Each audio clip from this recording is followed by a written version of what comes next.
Hello, everyone. Welcome to a brand new episode, an official episode of Do Not Worry, episode 184.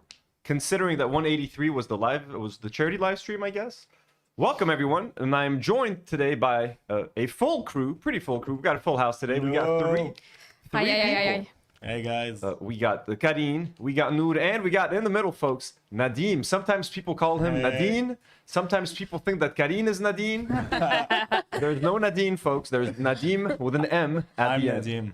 Hey. He is Nadim, folks. He has a couple of podcasting mics. He's like, hey, I have him because we have another mic and we tried to make it for some reason it wasn't working the last time we tried with him, so we had to use that other mic and there was like all this echo and stuff.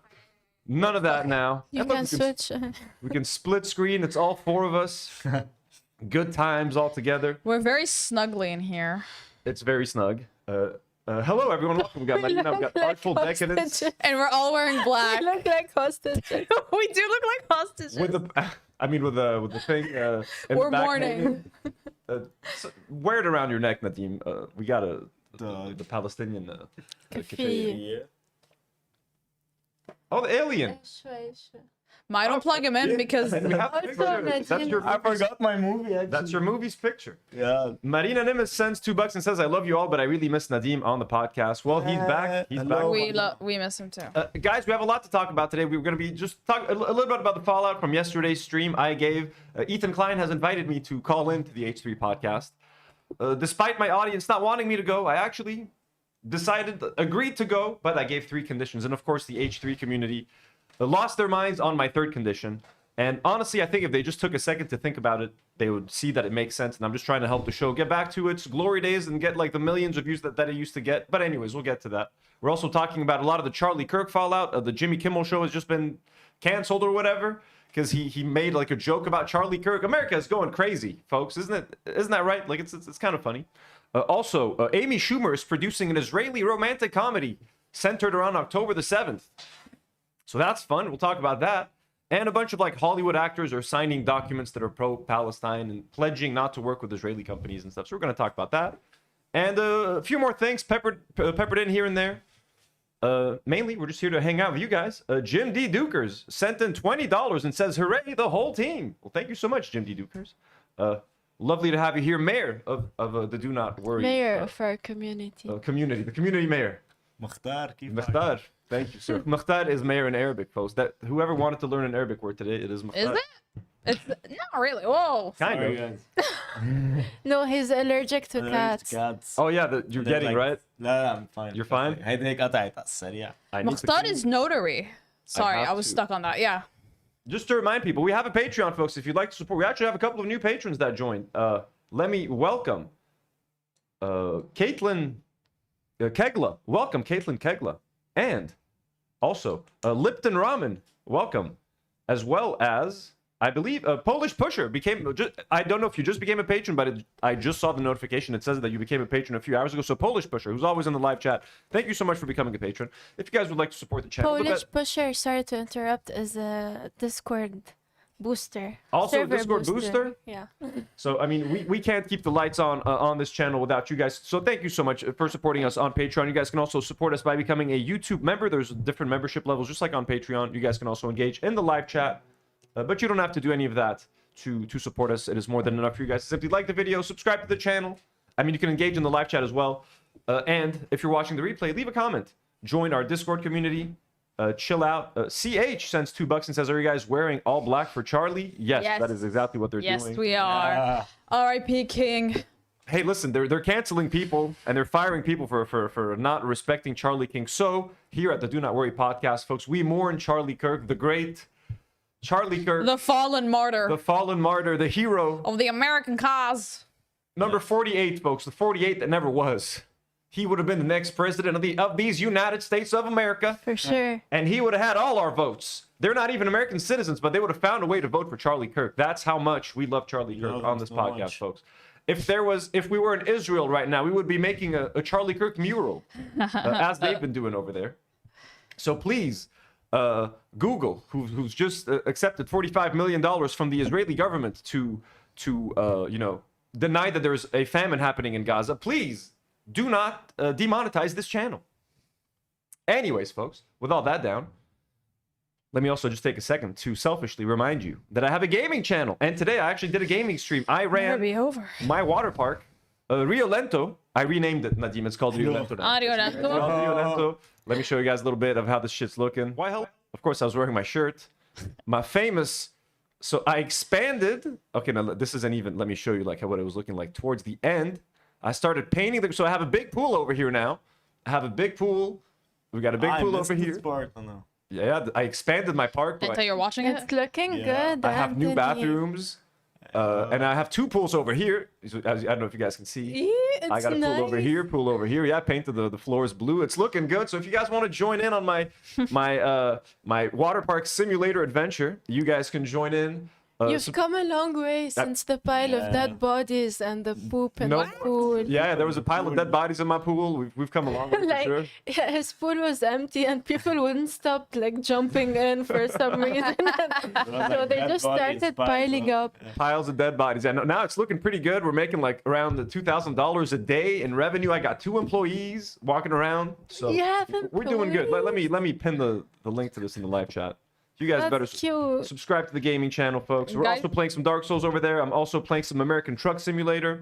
I need to catch up to all of those things. You have to game later tonight. I don't know if I have time to get Maar to dus that, leden, but I maar would dus love leden. to. I mean, hey. So subscribe to Do Not Worry Gaming. If you're into, we're playing, I have a bunch of other games that I have to play as well. But right now it's Dark Souls Water Park Sim and American Truck Driving Sim. And I even have a steering wheel to drive my trucks. Inshallah, Okay. just to impress soon. All right. Again. Yes. Yep. Dress to Impress coming soon again. All right. Now we have all that down. I wanted to get you guys' opinion. So yesterday I responded to Ethan and the H3 podcast who wanted me on to talk about, you know, to explain to Ethan why people think he's a Zionist. You know what I mean? So that was that was the request. Jim D. Duker sends another $2 and says, Mukhtar, my first word in Arabic. Jim, you are the Mukhtar. Thank you. That's a hard word, by the way. Can you even do the You gotta do kh. In this do case, you gotta do the Hamas kh, like Hamas. even though it's supposed to be Hamas. So the H3 podcast wants me on. They want me to talk to Ethan and try to see if we can come to a common understanding. You know what I mean? It's gonna be like 1 versus 12, whatever, the whole crew. Do you guys think I should go? Most of our audience thinks we shouldn't. If you go to the comments, most people say no. Even though I ran a poll yesterday. And the end result was around like 54, 55% no, but 45% was saying yes. Now, there is a theory that the video got like sort of brigaded by H3 fans who were voting yes. Anyways, I wasn't- theory? Who came up with that? You? no, it wasn't me. Someone on like someone in the live chat was theorizing that, or someone in the comments. It wasn't me. Okay, I would tell you guys my theory. It would make sense though. Because there was definitely H3 fans watching. Because as soon as I gave my 3 conditions, that clip was up on the H3 subreddit, like right away. Like 2 minutes. And You guys are later. so lifeless. So first, before we see some of the H3 fans' reactions, I want to see what you guys think about, first, should I go? And what do you think of the 3 conditions that I gave? That it has to be live, it has to be a respectful conversation, unlike the Hassan debate, and Ethan has to drop the lawsuits because at this point, it's not even just about him being a Zionist, it's really just about their podcast being like, just an uncool kind of shitty podcast that like no one wants to associate with. So, and they're just kind of unfairly and I think just maliciously suing these 3 individuals just to shut them up and just because they think they gave them a hard time online. What do you guys think of this whole thing? I'm gonna cut to you guys. The floor is yours, and let us know if the audio is okay for everyone on the crew. Let us know. All right, I'll go guys. next. I don't think you should do it, Anthony. I'm sorry. Sorry, man. You can't debate these people in good faith. Listen. And he's not like No, he's you not have to gonna agree. listen. Yeah, you have to listen. I'm listening. He's not gonna agree with anything you're saying, and they're gonna bombard you, and they're gonna dogpile on you, and it's not like you're gonna change his mind, like we were talking about. Like you're not gonna like he's not gonna be like, oh, I see the error in my ways. You're right. I should support the Palestinian cause, free Palestine. That's never gonna happen. So it's like, what's the point? 1,000%. I also voted no. Do I get to respond, or do I wait till you all speak? They won't Nadim hear you should talk out. first. They will not hear you out. It's gonna be a very, very, very bad show. Me too. I say like, don't do it. I know they're gonna outgroup you. You know, like Yeah, they're gonna attack him. They're gonna be like, fucking terrorist sympathizer, loser. imagine having 7 voices talking over you, overlapping what you wanna say. I don't know. Yeah. But I get why you would want to do it. I'm gonna lie. Yeah, I get it. Like it would be funny. Now look, there. I don't know. So the only way I want, like, if you guys have more to say, hear me out for a second. I ideally don't want to do it because, again, I don't necessarily, if they are going to dogpile me and shit, and if it's going to be a shitty conversation, I have nothing to gain. Because like I was telling Ethan, they're like, why don't you want to be on here? We have hundreds of thousands of viewers. Like, wouldn't you want to be on there? It's like, no, I don't. I'm already getting your ex-viewers that like are sick of your show, and they're like, our show is already growing, our channel is already growing. Like, I don't need to get on the H3 podcast to get anything from anyone, because they already spent 30 minutes talking about me on one of their live streams. So me being on there isn't really going to help me in any way, shape, or form. If anything, I was hoping to be able to help them or explain it to them. But the only way that I would even agree to go on is if they drop the lawsuits. And I think if they do agree to drop the lawsuits, then it is a worthy price to pay. Like, if he does drop, like, I mean, if you read Casey Tron's tweets and story, it's like heartbreaking. Like, if I can have any hand in helping just to get rid of these lawsuits that I think are kind of pointless, and in that sense, at least something good can come out of the conversation, then I would agree to do it then. But if they're not going to drop the lawsuits, and if they don't understand why I'm asking them to drop the lawsuits, everyone's assuming I threw in the lawsuit thing so that, because it's an obvious no, he's obviously not going to agree to do it, so you know he's going to duck or he's going to refuse to do the interview, and it's my way of ducking it without saying that I don't want to do it. You know what I mean? But in reality is, Ethan needs to understand like the core of the issue. At this point, if they want me on, like when Ethan announced that he wanted to talk to people and find out why they're losing fans or whatever, it's because their views were hitting like 400K for like 4, 5, 6 streams in a row. So he understands, and Hila understands that, and the crew understands that their audience is decreasing. And at this point, it goes far beyond just like the Zionist stuff that they're saying. They're like alienating people. They're alienating other young creators, people who don't want to associate with them anymore. And the fans that they do have left are like these rabid, insane people that like want Ethan to like ruin these women's lives and take all their money. Like, if you see some of the responses that they get anytime Casey Tron posts something, the responses to her tweets are truly like insane. And to think that this is the audience that Ethan and Hila and the crew are so desperate to hold on to, I find that hard to believe. Either they're just afraid to lose the only audience they have left, which are these insane fucking like people that want to just ruin these people financially. I guess if they're so afraid to lose anyone else that they're so desperate to hold on to these people, then hey, that's their prerogative. But I think if they actually do want a chance to get back any of their old fans, then they would drop the lawsuits. And if they drop the lawsuits, I think it would have been worthy to call in. Any other way, I would not call in, because I agree with everything you guys are saying. They will dogpile the shit out of me. They won't let me get a word in. They're going to try to make me look incompetent. They're going to try to make me look insane. They're going to try to make me look like I support terrorism. Yeah, and then they're going to do all of those things. And then she'll corner you into being like, yeah, I believe in a 2-state solution. Like, some shit like that's gonna happen. It's not gonna get to that, but like that is their goal. Like, you see, we're not so different after all. And we're not so different after all. Yeah, and I'm gonna have to be there like, actually we are. Yeah, it's gonna be, but I mean, hey, listen. It really depends. I think your demands are very reasonable and fair. And your episode yesterday, I really, really, really was happy with everything you said. Oh, nice. And you handled everything so well. Like, I get not wanting to be associated with them while they're suing 3 creators who are very innocent. Like, why the fuck are you suing them? Seriously. Like, and I'm friends with Frogan. Like, I mean, you know what I mean? Like, why would I want to go and support and encourage? Like, if I'm gonna give them my help and give them my honest opinion as a fallen fan, and if they want my advice, it's like, how can we get into former fans' good graces? How can we get some of these people that we pissed off to come back to our show? Denounce Israel. I mean, yeah, they could denounce Israel. That would be pretty good. But like, that's also the only way. They should honestly drop the lawsuit. So I know it sounds crazy to a lot of H3 fans. Like, he would never do that. Who the fuck are you? I mean, hey, shit. If you guys like, I have a bit of pride in myself, and I have a bit of self-worth. I think I'm worthy. Him dropping the lawsuits to have me talk on a show. You think I measure my self-worth just by like the views or subscribers that I have? I'm really like, again, I gave them my full name last night for them to look up how much money I've spent on Teddy Fresh in their back end, just so they know that I'm a legit fan and that like I really supported these people for a long time. So again, I just want to make them understand why they're losing all these views. The Zionist talking points are a part of it. Them harassing Hassan for 2 years, that's another part of it. Them harassing Ian and Anissa, that's another part of it. Them calling everyone an anti-Semite, that's another part of it. Them suing random people online and Redditors, that's another part of it.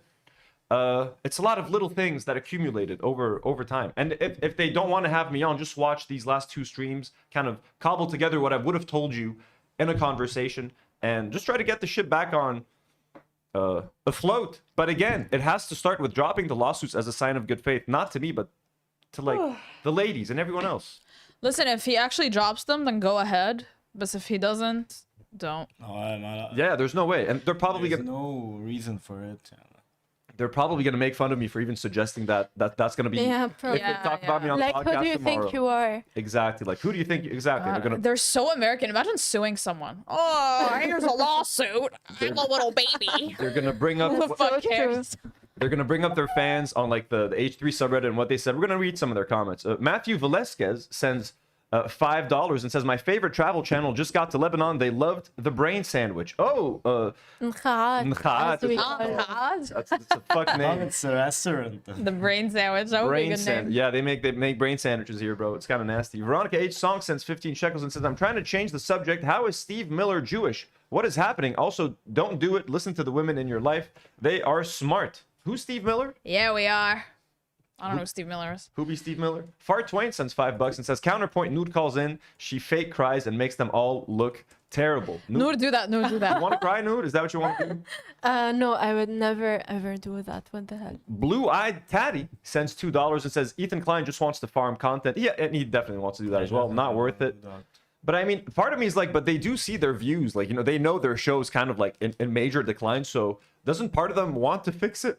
Like, I don't know. And I'm like happily offering my help with one small, and honestly, it sounds crazy because Ethan was counting on these lawsuits to like farm content off of. Who wants to watch the H3 lawsuit saga other than like 300,000 freaks that are still like interested in their weekly episodes at this point?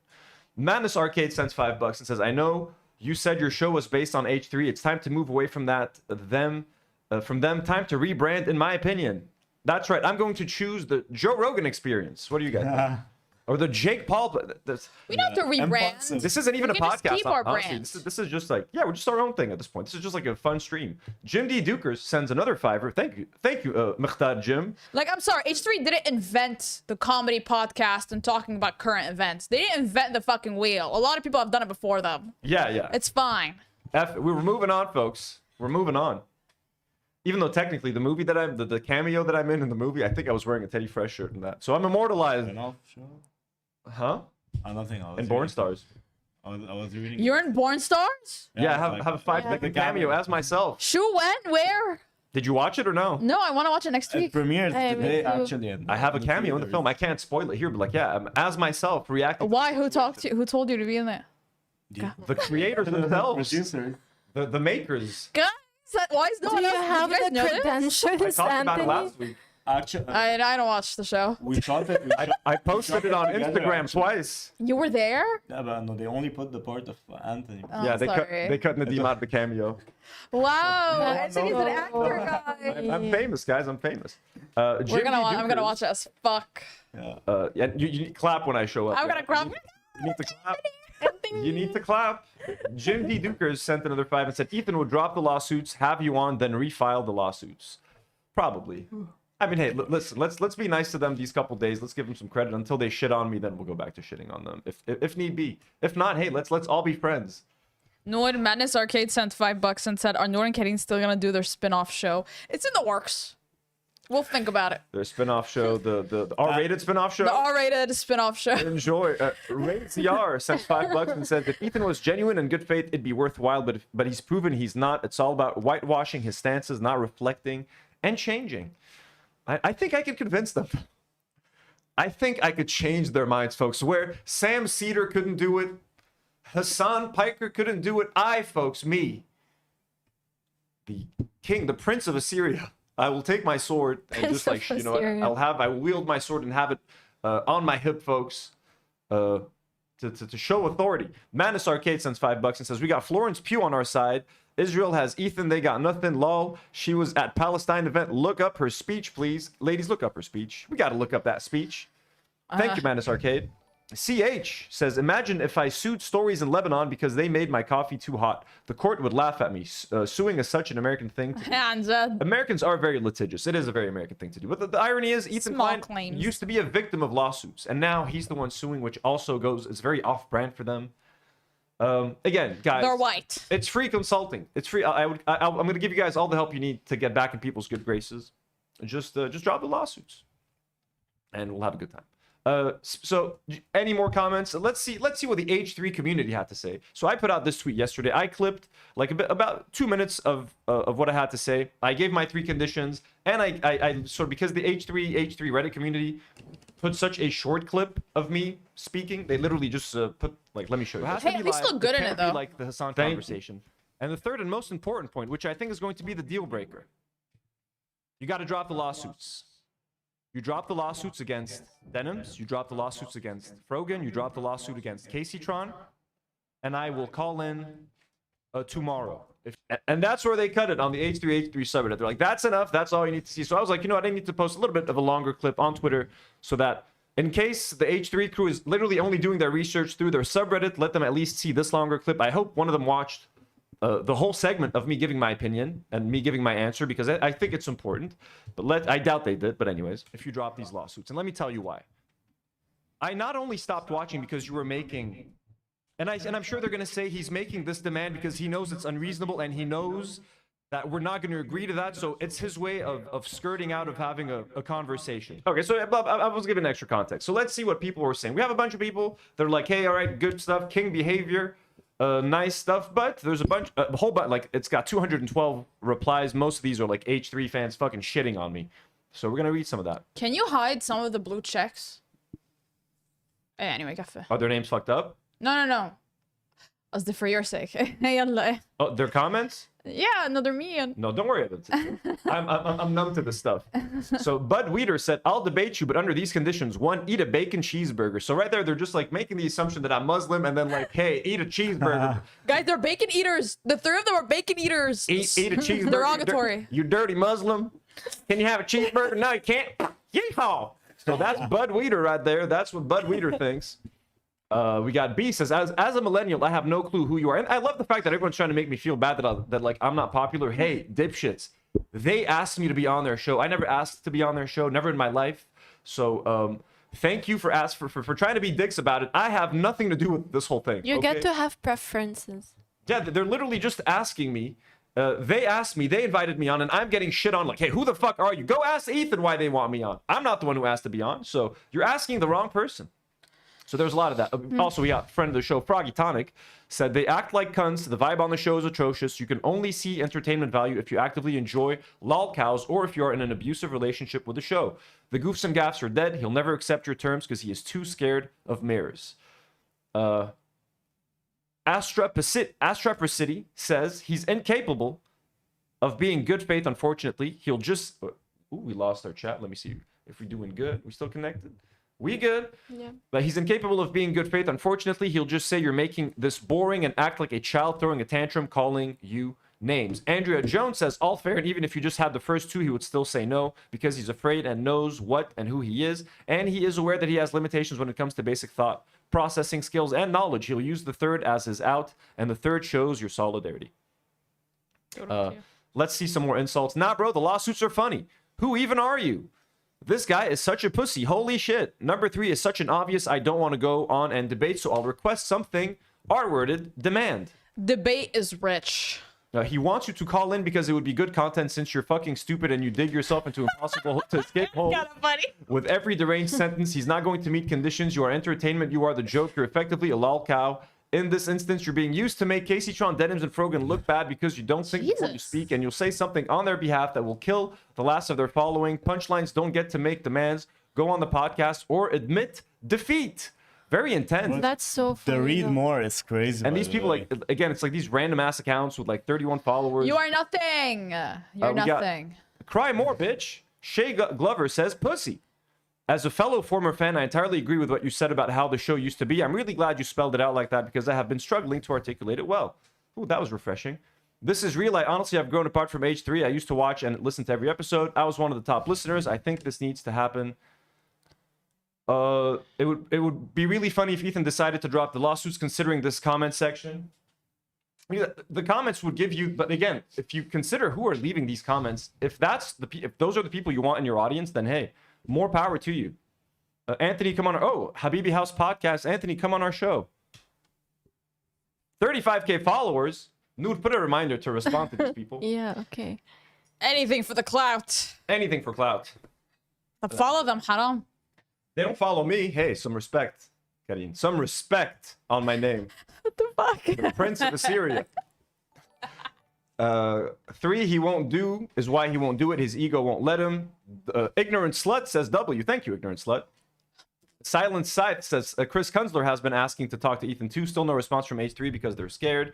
Again, I asked if I could bring Chris Kunzler with me. That would be fucking awesome. Lamau, bro, I'm with you, but he is not. Funny. He's not dropping the lawsuits. Person says, my man, thank you. Bro, you need to bring Chris with you. Yeah, it is. I would love to. Can you not do it alone as only Anthony? So some people are in support, but like the majority, can I not do it alone? I mean, hey, I can ask, but they probably want me alone because they think I'm. But it's better if you do it like you and like another streamer.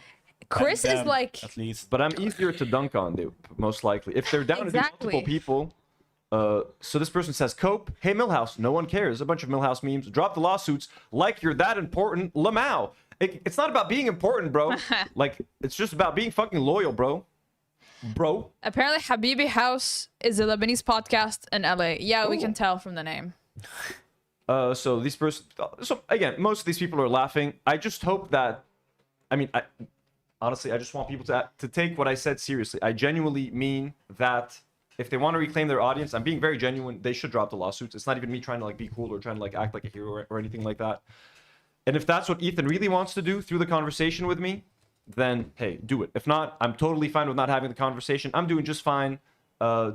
Taking over all of your fallen fans, and they're all coming over here. So we're having a good time. We're having fun. Aren't we, guys? Yeah. So much fun. So much fun. How long have we been streaming? For like 27 fucking minutes. Veronica says Stephen M is known as the new shadow president for real, and he is an evil white supremacist and much more. A dangerous man. Oh, shit. I think we read everyone else. Okay, yeah, the spin-off show. Thank you, Veronica. Manus Arcade says it's called Together for Palestine. What was that again? Sorry. The fucking Florence Pugh thing. Oh, the Florence Pugh thing. RHRSV said, I'd watch Anthony wield his sword. Well, thank you. With $5 Canadian. It's a pretty cool sword.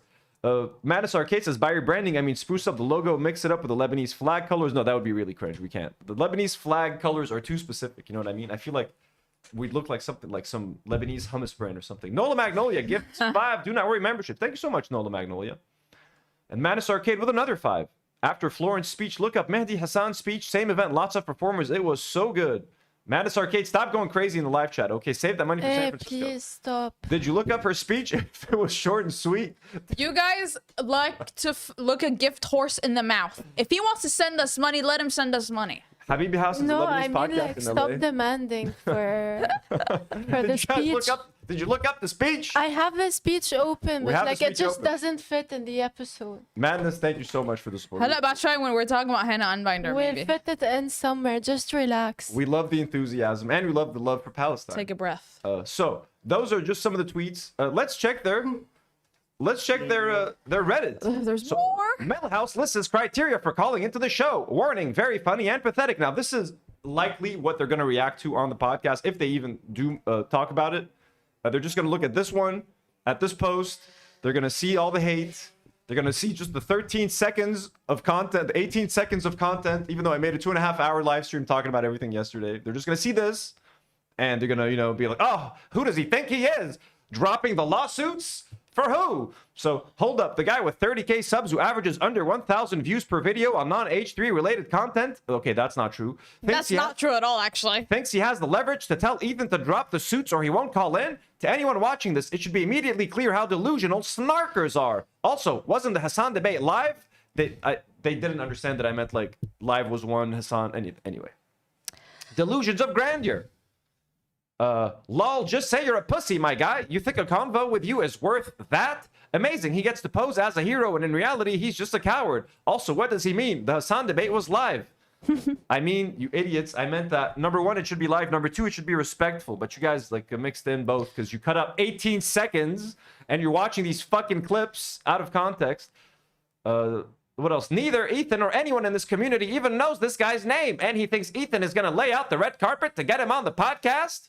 Habibi AB knows who we are. He knows everything, actually. Even Ethan, they're all called. I mean, they were calling me Anthony for half of the lot. It doesn't even matter. They asked me on, you motherfucker. You just want me to like slobber and be like, oh, what does anyone have to gain from getting on the fucking H3 podcast, bro? They're getting Harley Morenstein from Epic Mealtime on. That's the caliber of guests that they're getting, bro. I'm sorry, I get more views than fucking Harley Morenstein.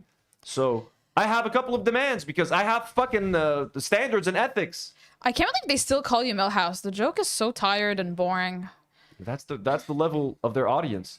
A donation to Palestine Doesn't even relief make would do more sense. good, but pop off, King. Let them know where your priorities stand. What does that even What mean? did he say? Wait, can you repeat that? A donation to Palestine relief would do more good, but pop off, King. Let them Habibi, we know. already donated to Palestine. What have you done? Kill your... Oh, sorry. Karine? Sorry. Karine? You know what I want to say.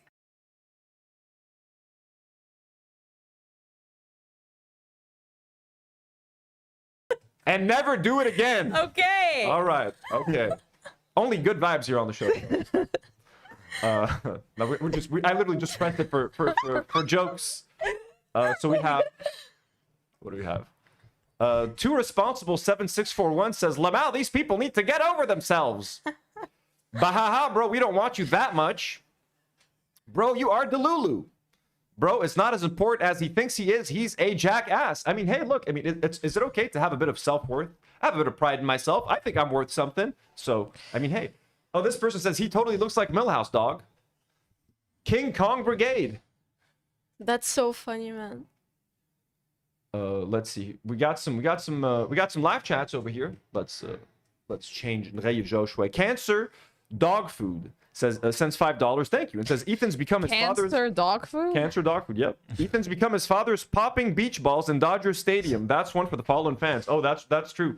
So Ethan's dad used to go to like baseball games, and like when people used to pass around beach balls, it used to piss him off. So he would carry around this knife and like stab the beach balls and like kill everyone's fun. Ethan has become the equivalent of that. It is for that one is for the fallen fans. Fart Twain sends $5 and says, "I'm demanding that you don't watch the speech." Well, you see, madness. Thank you for Twin. Madness. Now we're getting money asking us not to watch the speech. But what do we do? Someone else pay us money and tell us what We to watch decide. half the speech. We'll watch half the speech. I'm thinking, Florence no one pay us Hughes. money in relation to that speech anymore. Jim D. Duker sends $5. He says, "The Reddit admits you're funny more than we can say about H3 in years." Jim, did you used to be an H3 fan, by the way? Like, I guess you were, but I would love to know more about that. But don't pay. Like, just I send a think regular. he was. I think Send- he was.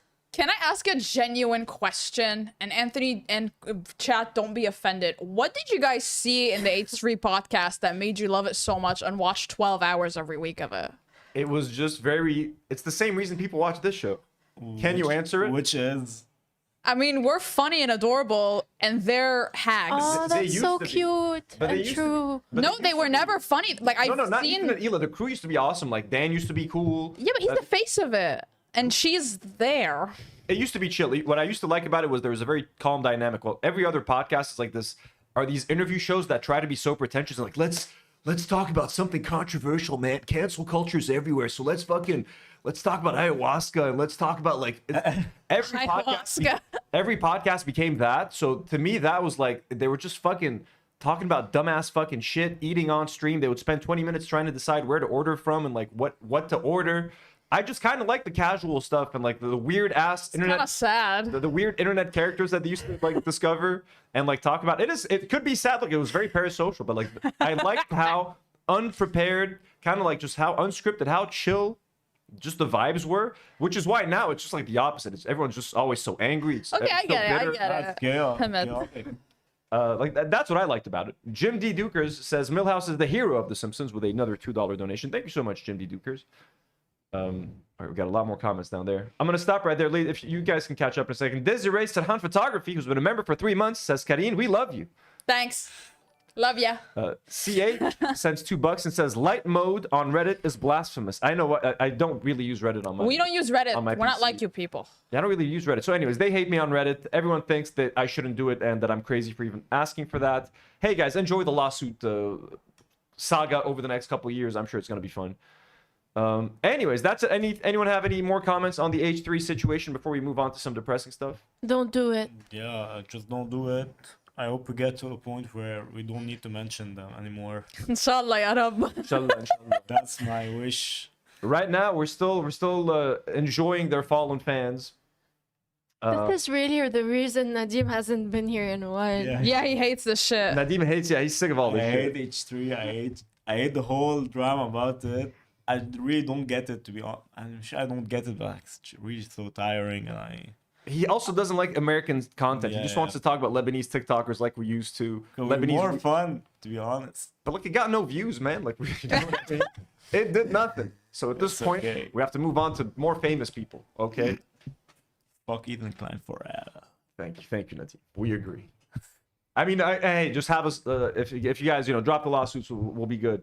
So, anyways, folks. Imagine if I debate Ethan randomly. He's just like, He's like, who's this guy? Who the fuck are Who you, the bro? fuck are you? I pull up with the mic. I just start talking to him. So Insane. we're gonna take a darker turn, just for a couple of seconds. Anytime someone talks about the genocide in Gaza, we're throwing around numbers like 60,000 dead, or if someone's trying to be generous, they'll throw out the 200,000 people have been killed. You know what I mean? In 2 years, 200,000 people. Well, apparently the number is much closer to 680,000 people. It's time to update how we talk about Gaza. It's time to update how we talk about this genocide. This tweet came across my way. It says, this is beyond horrifying. New data shows Israel has killed over 680,000 Palestinians in Gaza, among them 380,000 infants under 5, 99,000 children over 5. So hear that again, 380,000 infants under 5. This is beyond the genocide. This is beyond disgusting. This is beyond like a crime against humanity. This is the most evil thing I think I've ever heard of in my life. That's 479,000 children murdered by Israel. Israel is not defending itself. It is wiping out Palestinian This is life. insane. The people who don't believe these numbers piss me off. Yeah. I know. Actually, this is incredibly believable. Yeah. So these numbers were published on September 3rd, 2025 by Dr. Gideon Polya and Professor Richard Hill, calculated the total of death toll for Gaza since October 7th. These numbers are beyond insane. These numbers are beyond insane. I can't even fathom. You can't even just imagine 100 dead children. Imagine 5, imagine 1, imagine 2, imagine 3, imagine 380,000, 499,000. This is an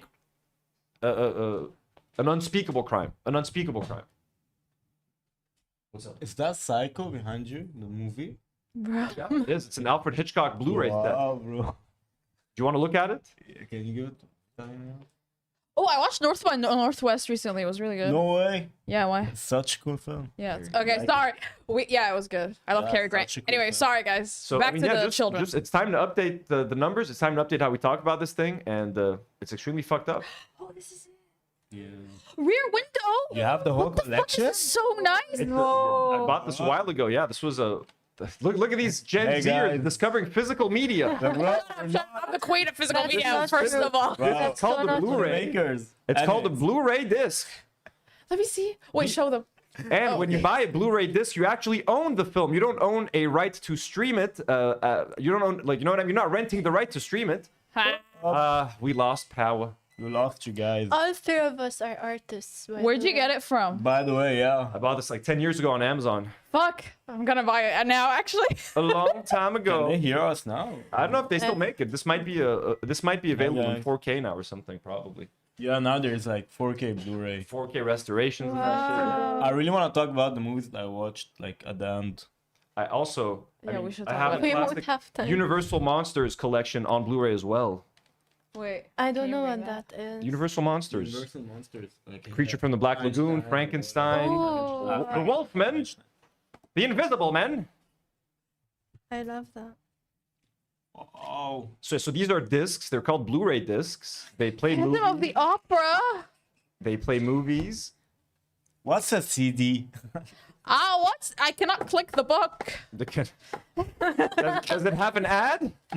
Where are the ads? Hello? Wow, guys, look at this. Madness Arcade sends $5 and says H3's Millhouse insults need to be at least more creative. AB calling you Lebanese Logan Paul was at least inventive. H3 always gave me weird vibes. Someone takes screenshot. Stop. Yeah, the disc art, it's all really beautiful, isn't it? Wow. This was also I also purchased this on Amazon, folks. It's also an Amazon purchase many years ago.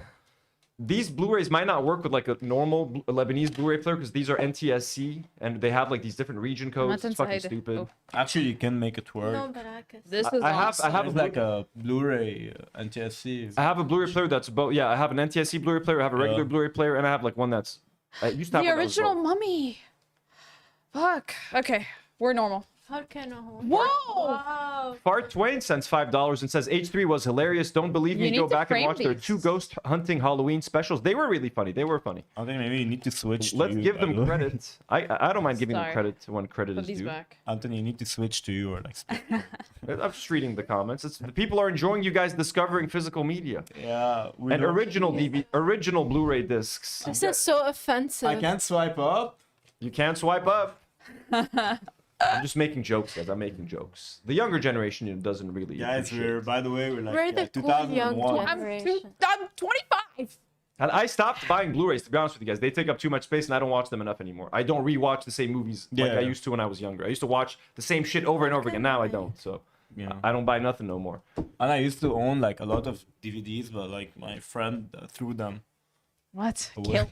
You just threw them? She was cleaning my room, bro. Christopher Helping me.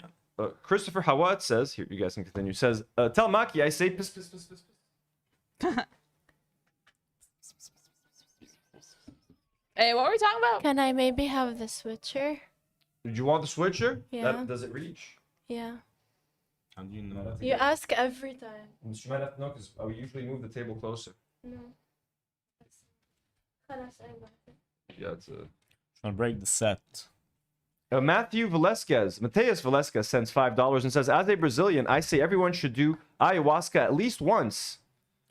Iowa. I need to find one of them frogs, right? You can find Isn't that like something where like hey guys, they broke the set. Nadim, do you have Letterboxd? Yeah. What? What is it? Nadolox with 2 X's. Oh, wait, we follow each other. Before we start. Guys, by the way, you don't know, you can find my movie on IMDb. So Jim D. Dukers sends $2 and says H3 was just my gateway from Hassan to DNW. Oh, that's okay, that's awesome. What? Wait, we replaced Hassan? No, yeah, we're in addition to we can't replace Hassan. We don't do the same thing as Hassan. An entire generation has been killed by Zionists. TTYL says Right one. that is true, and that is depressingly true. DNW, come for the discussion, stay for the nerd outs. Thank you. Madness Arcade, no more super chats from you tonight. Thank you so much. Nola Magnolia so sends much, $2 and bro. says movie stream soon. Yes, today's there's a lot of movie stuff today. There's a lot of movie stuff today. Noor, have you replaced the thumbnail by the way? Yeah. Ooh, nice. We got Amy Schumer on there. Okay, so back to depressing stuff. Remember, folks, 680,000 dead. So the 60,000 number is a joke. You spit on that when you hear that. Even the 200,000 number is nothing. 680,000, like almost 700,000, almost a million. It's probably even more. They're killing more every day. Oh, thanks. An Israeli social media comedian called Nettie Flinker got mildly viral with the skit mocking starvation in Gaza, where she mockingly mentions their starvation, then enjoys her burger while doing a commercial for a West Bank settlement restaurant. Let's watch it and have our blood boil together, shall we? אני ממש רעבה, אז הזמנתי לי המבורגר, ואז נזכרתי ש... Hamburger. Oh, sorry. אני ממש רעבה, אז הזמנתי לי המבורגר, ואז נזכרתי שיש בעזה המון אנשים וחיות מחמוד שאין להם מה לאכול. And Mahmoud's? יש בעזה המון אנשים וחיות מחמוד שאין להם מה לאכול.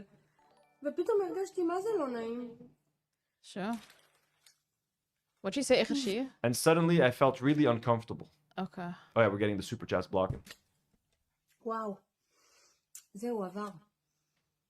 איזה טעים. בורגר הזהב, בעלי זהב. תקשיבו, כזה בדוק אין בעזה. Zahav Burger and LA Zahav. Listen, there's definitely nothing like this in Gaza. אבל אני מצאתי בשבילם פתרון, ואני מאמינה להם שהם באמת רעבים. כי הרי הם לא מפסיקים לאכול לנו את הראש. בקיצור, מה שהם צריכים לעשות זה שכל החפים מפשע יאכלו את אלה שלא. בתאבון. Bro, Edib ad, like that's an ad. She's a fucking ad. Fuck. Like she's wearing pajamas, like sitting on her couch, like. Average Israeli food vlogger. Yeah, how is this a fucking ad? Like what the fuck? That's a horrible ad. That's why it went mildly Nothing in viral. this ad is cool. Nothing in this ad is cool. It's like, fuck it. There's nothing creative. There's like nothing funny, remotely funny. Like you can try harder. At least put on like the racist Arab women makeup, where people, like bust their teeth up and stuff. Like what are you doing? Pathetic. I mean, look, the real Israeli vlogger. What was her name? The soldier mom, Esti Besti, yeah. Itsy Bitsy. Itsy bitsy. Hey, today we're making chicken parm. It's like, hey, I've been in Israel for so. Ooh, can someone? Is she the husband who just came back from Lebanon?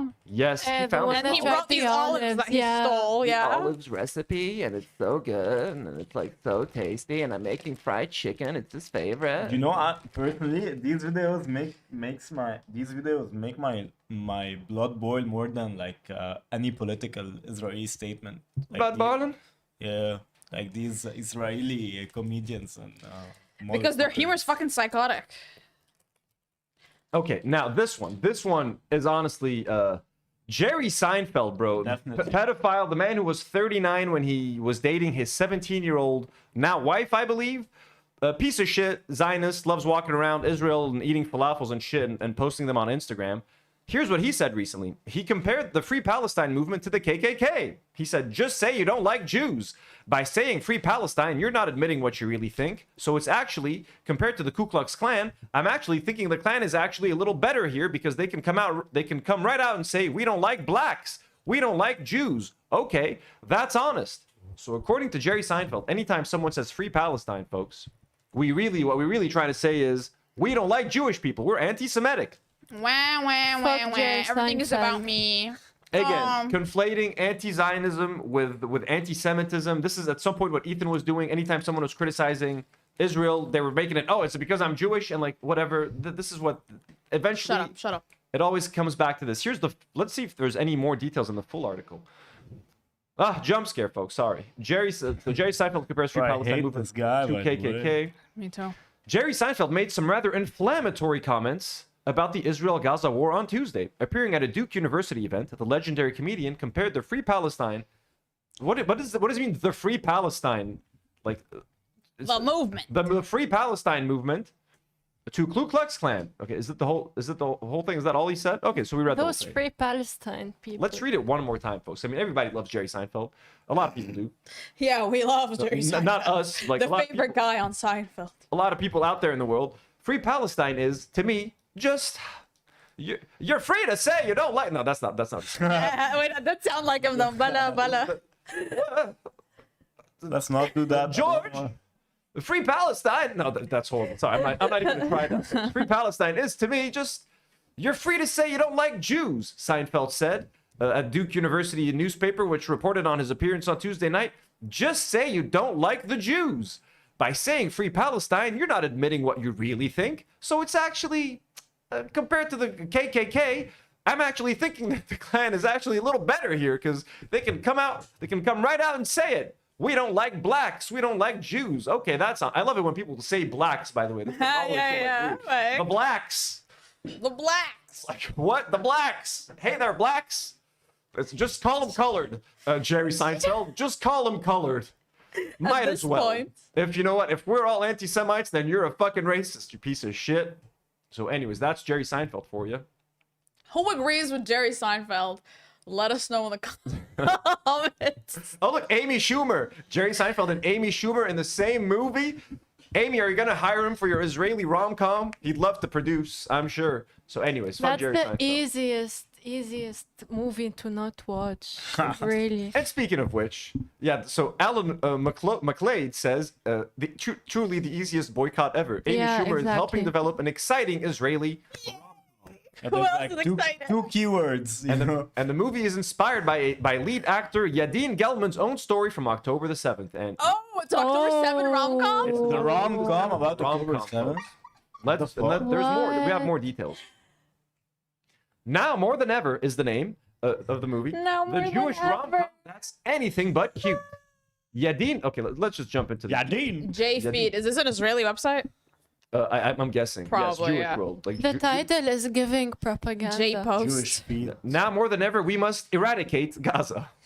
What? No, like it's a subtitle for the movie. Now more than ever. So. Israeli actor and former Israeli soldier Yadin Gelman is teaming up once again with director. I don't know why I'm saying it like that. Israeli actor and former elite soldier Yadin Gelman is teaming up once again with director Eliran Peled for their most daring project yet. Now more than ever, in a world where a savage attack happened. So now more than ever, a romantic comedy co-starring American comedian and actress Amy Schumer.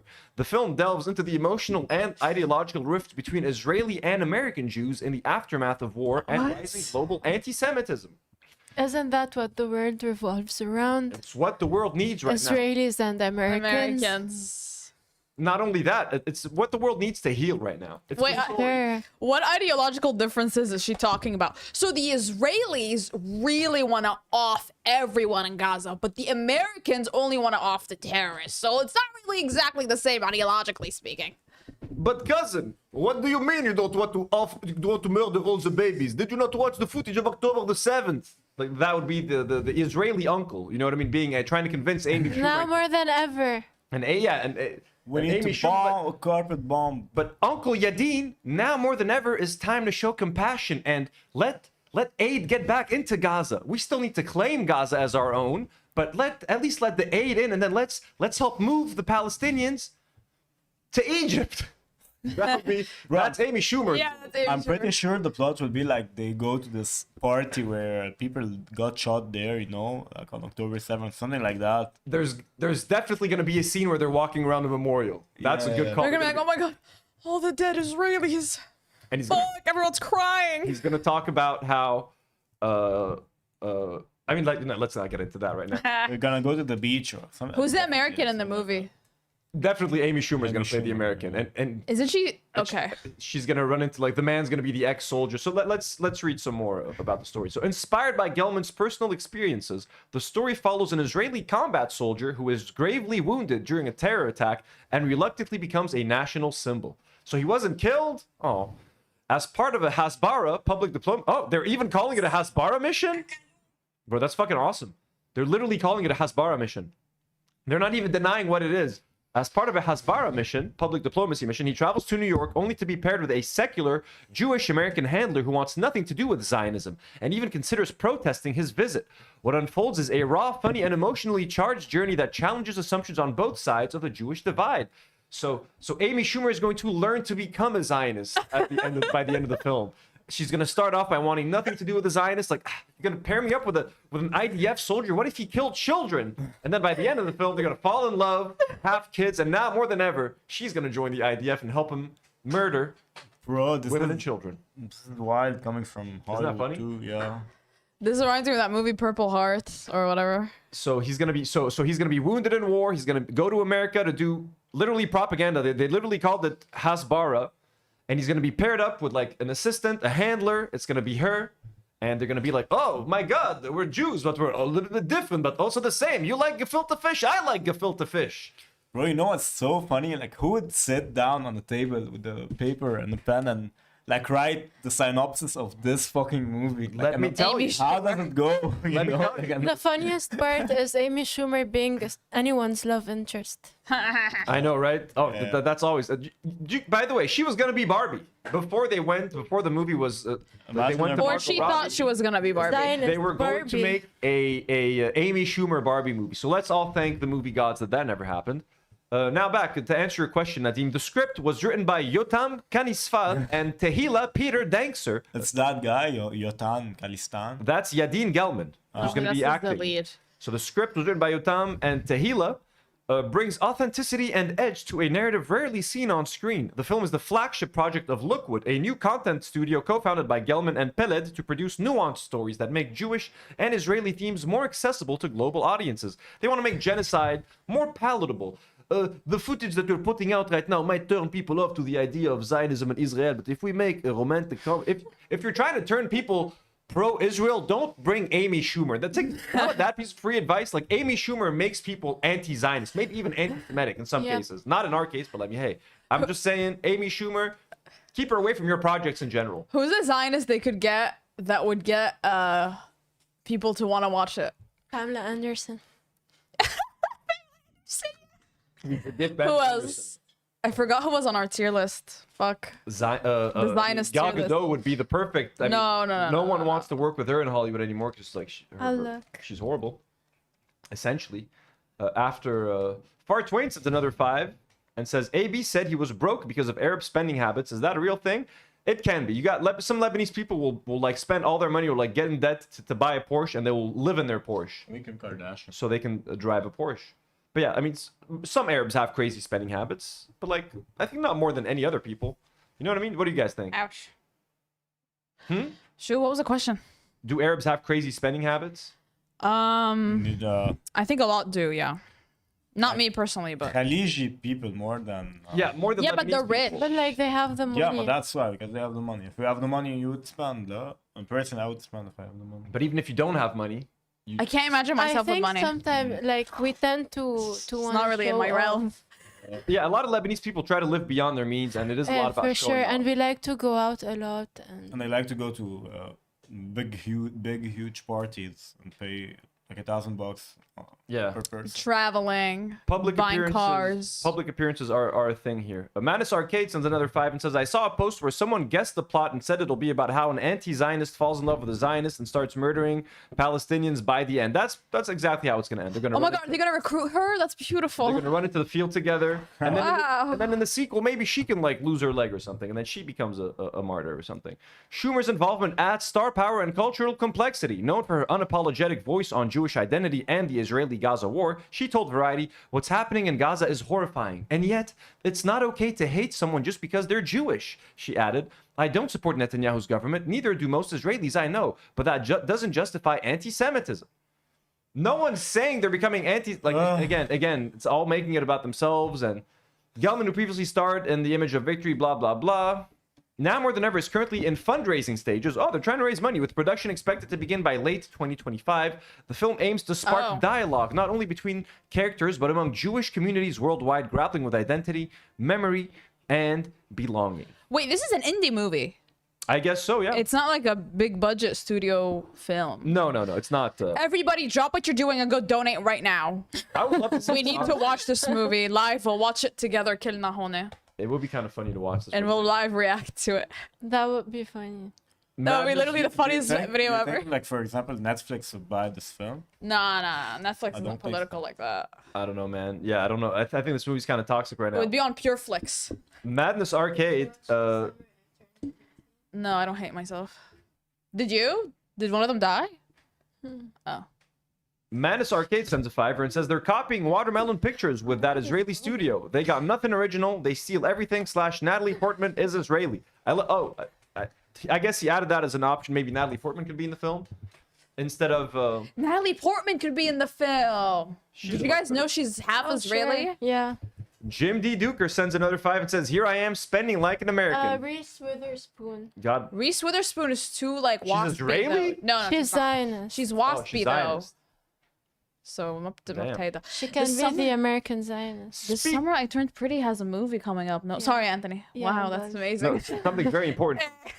As the only American citizen here, folks, now I have something to be worried about because, according to this tweet, a bill has been introduced in Congress that would allow Marco Rubio to revoke the passports of U.S. citizens if they criticize Israel. Like personally, he'll come to your house. I don't know, bro, but Florida Congressman Brian Mast is introducing a bill that could potentially be used to deny U.S. citizens the right to travel for criticism of Israel, The Intercept added. So, Brian Mast is the fucking ex-IDF one. Lebije the IDF uniform to That fucker, work. yeah. It's him. So, fuck that guy, first of all. And, like, okay, so how does this work? Are they just taking away, like, our passports and, like, you're grounded, you can't travel? Or, like, if an American lives abroad and they take away my passport, like, I'm not allowed to go to the States?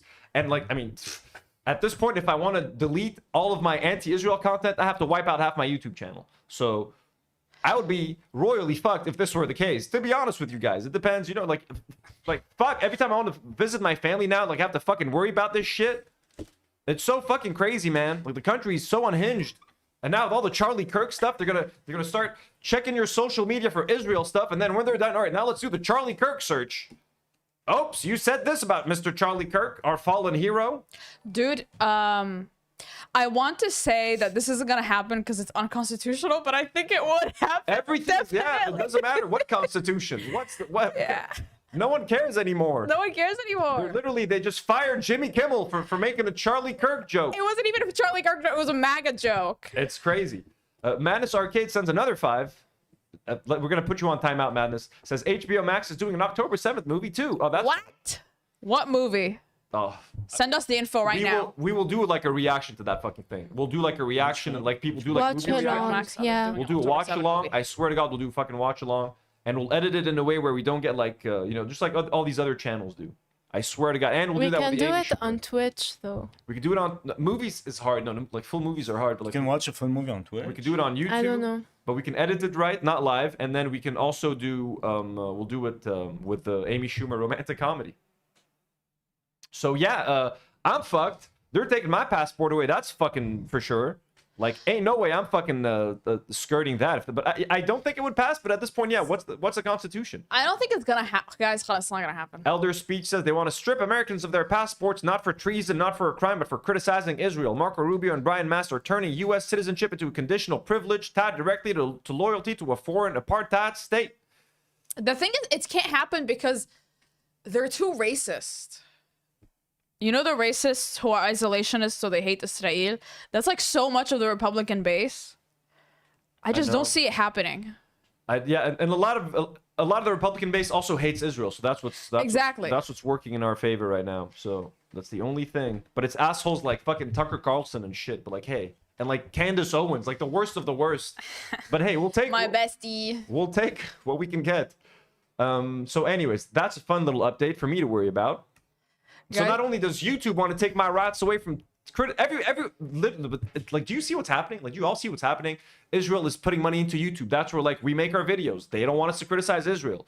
The U.S. government doesn't want you to criticize it. Like, everybody's just fucking censoring speech. The American government and the Israeli government are in such cahoots, folks. It's disgusting. Like, it's genuinely disgusting. They're trying to censor people left and right. If it's not YouTube, it's the government. If it's not the government, it's the fucking whatever, FCC. The FCC is part of the government, but I mean, anyways. So speaking of Charlie Kirk, a Jimmy Kimmel show just got canceled indefinitely because he made a joke. Let's watch the CNN report, folks, just to show how crazy America's gotten. America's losing the plot.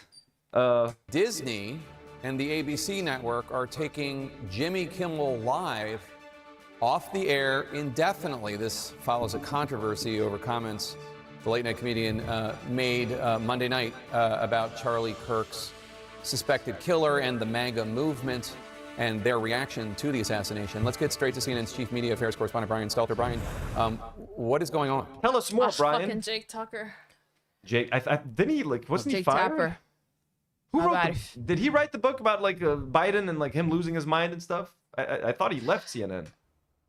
This guy looks funny. I don't know why. Like, at this point, because he's he looks like standing him, in front of a green screen. I think like the color temperature doesn't match. in my opinion, people who are like this bald, the people who keep this, like, should go. Like, this should go. This should not be a style anymore. That's a Marcel Ghanem style. Yeah, the Marcel Ghanem haircut. This should completely be like go full illegal. In my It should be opinion, illegal. full bald. Or if you're gonna have this, like, make them long or some shit. Like, make a ponytail out of them or something, bro.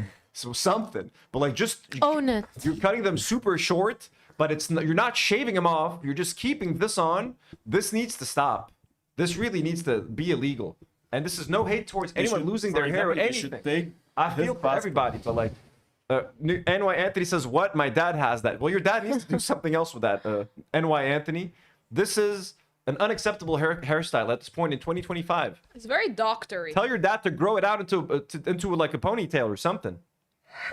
That's right. This is fast developing this afternoon, Jake, amid pressure from the Trump-aligned FCC. And in the past few minutes, ABC confirmed to CNN the Kimmel show will be off the air, quote, indefinitely. We have not yet heard from Kimmel or his... It's like a Twitch ban when Hassan gets banned on Twitch for like 5 days. Jimmy, we're banning you for 5 days. His representatives. That's how quickly this has been developing. But let's back up and look at what Kimmel actually said on the program that has caused controversy. This is from Monday night in his Monday evening monologue. Kimmel suggested that the alleged killer of Charlie Kirk Kirk might have been a pro-Trump Republican. He said, quote, the MAGA gang desperately trying to characterize this kid who murdered Charlie Kirk as anything other than one of them and doing everything they can to score political points from it. He said in between the finger pointing, there was grieving. Kimmel was expressing what we've heard some other liberals say in recent days, that That's honestly like the most tame joke anyone has ever made. Literally, he said like it looks to me like a MAGA. What did it say? It's a MAGA person. as anything other than one of them. Said, quote, the MAGA gang desperately trying to characterize this kid who murdered Charlie Kirk as anything other than one of them. And The MAGA gang is trying to characterize him as anyone other than them. Yeah. doing everything they can to score political points from it. He said in between the finger pointing, there was grieving. Kimmel was expressing what we've heard some other liberals say in recent days, that the motives are unclear and that maybe the suspect in this case was a Republican or was some sort of far-right fringe figure. Of course, there has been a lot of discussion about that in recent days. There's a lot of Unacceptable. This is so offensive. And like Republicans are always complaining about cancel culture and like, oh, we can't say anything anymore. People are so sensitive, snowflakes. And then you make, what did he say that's offensive, bro? What about this was offensive? I don't understand. Nothing, and he's criticizing MAGA, and you can't do that anymore. They Like, just look hate at him. Colbert. It's just like Colbert. They've just had it for the people just fucking hate Jimmy Kimmel. They hate all of these late night hosts because they're all Democrats and all left leaning. So they've just been waiting for a reason to get rid of all of these people. So he just made a mild comment about Charlie Kirk. Dude, And- like they're making us defend fucking Kimmel. I can't do this anymore. This is so Exactly. humiliating. Fuck Jimmy Kimmel, bro. Half-Tooth Replica sends $5 and says, finally, an episode on weekend night. I know it doesn't really happen, right? Madness says, Karine, just Google HBO Max October 7th. Yeah, And if no, you're going to I'll watch Google them, pirate them. Don't give them the views or Obviously, revenue. we're gonna pirate it. What do we look like? They don't deserve it. Yeah, we'll find a way. Also, do we have HBO Max in Lebanon? We have OSN Plus. And OSN. They're not Yeah, good. let's stream the October 7 movie on OSN. On OSN. Plus. I don't know if they're going to have that. عيش المخابرات عبيد Anthony. evidence pointing in other directions about the suspect. But Kimmel was on the air talking about this, making a very serious commentary amid his jokes in his monologue Monday night. Here's where it became interesting earlier today. The FCC chairman, Brendan Carr, went on a far-right webcast and condemned Kimmel and urged ABC to suspend him. He also talked about possible regulatory punishments of Disney because there are lots of different... Regulatory punishment? Like the government wants to get involved? Like what the fuck is happening? stations that have licenses with the FCC. Within the past hour, we've heard from a big owner of stations that have affiliations with ABC, a company called Nexstar, saying that they were going to suspend Kimmel's show on their stations. So in other words, about 24 stations were refusing to air Kimmel's show tonight as a result of this controversy. And then following word that some of those stations were basically revolting against Kimmel, Disney, the parent company of ABC, decided to yank the show entirely. So that's all we know at the moment. We know that Kimmel... Disney, all these companies are such pussies and they're such cowards. I remember when James Gunn, just a few years ago, like some of his old tweets that he already apologized for Again, multiple for times and like had clarified time and time again. They went public again because some Republicans were angry about him making fun of Donald Trump. Disney fired him because there was a little bit of social media pressure, like, what? You have a man that makes pedophile jokes working for you, etc., etc. They ended up firing James Gunn, and then they ended up rehiring him to finish Guardians of the Galaxy. But because they fumbled James Gunn, he was hired by DC, and now he's running all of DC Studios, etc. Disney, like, is very disloyal. As soon as anyone complains about something online, they fucking panic, like, oh shit, fucking fire James Gunn. Oh shit, fucking cancel Jimmy Kimmel. When they made like when they released the fucking Toy Story movie, which one, the Buzz Lightyear movie, and there's like apparently like a lesbian kiss in that movie, or like there was a gay couple. People freaked out online for like a day, and Disney like pledged to stop making their movies woke. Like they had a whole mandate, like no more woke stuff in movies, no more gay couples, enough gays in the movie. Like they were considering making the character from Inside Out like gay or something. I can't remember. There was one of their movies they were gonna have a gay character, either an Elio or something. They were like, nope, no more, zip. Get rid of that plot line. No more. So, like, they don't stand by their fucking morals or principles. They just go with the flow. If they get any little bit of pressure from Republicans, they fucking cave immediately. Wasn't it like they wanted to make like either Mr. Potato of Toy Story like gay or something like What? that? He's married to Mrs. Potato Yeah, but Mr. Head. Potato's been married to Mrs. Potato happily for decades. Yeah, he's like famously he's like closeted, heterosexual. I swear, he's closeted. He- Gay as fuck. If that was ever gonna be a Wow. plot line, if that was ever gonna be a plot line, it has been canceled. Nadim, it will never happen. Not He in does have 2025. many holes. So it's a children's film.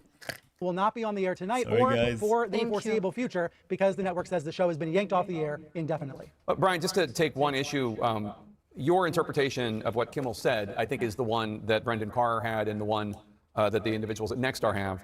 But what he said specifically was, quote, the MAGA gang is desperately trying to characterize this kid who murdered Charlie Kirk as anything other than one of them and doing everything they can to score political points from it.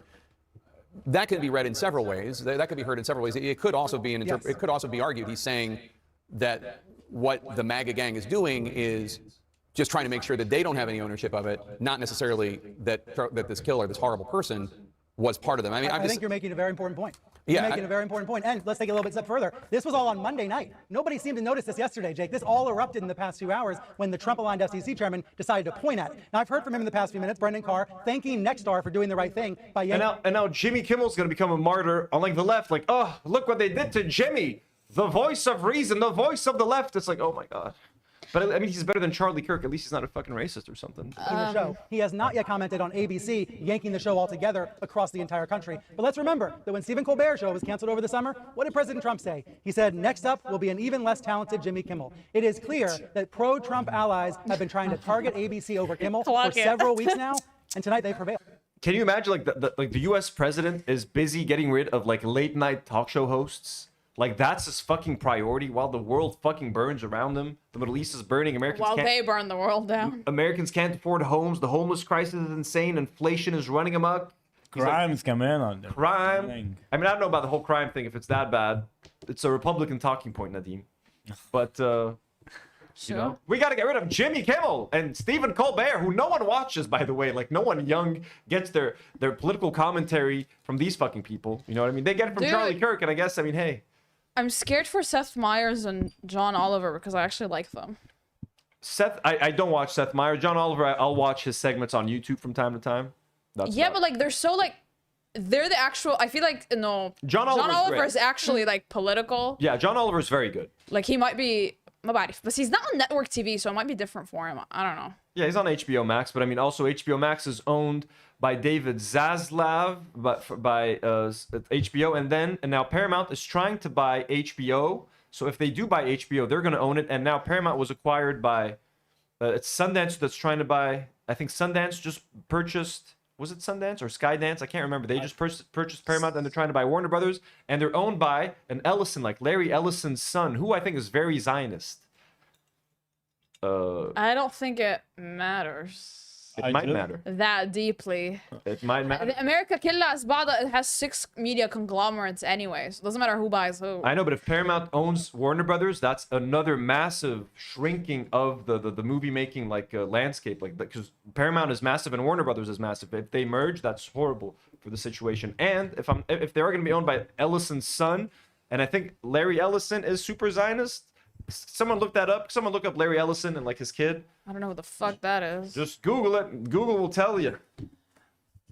I want Shishbadek as well, Dana.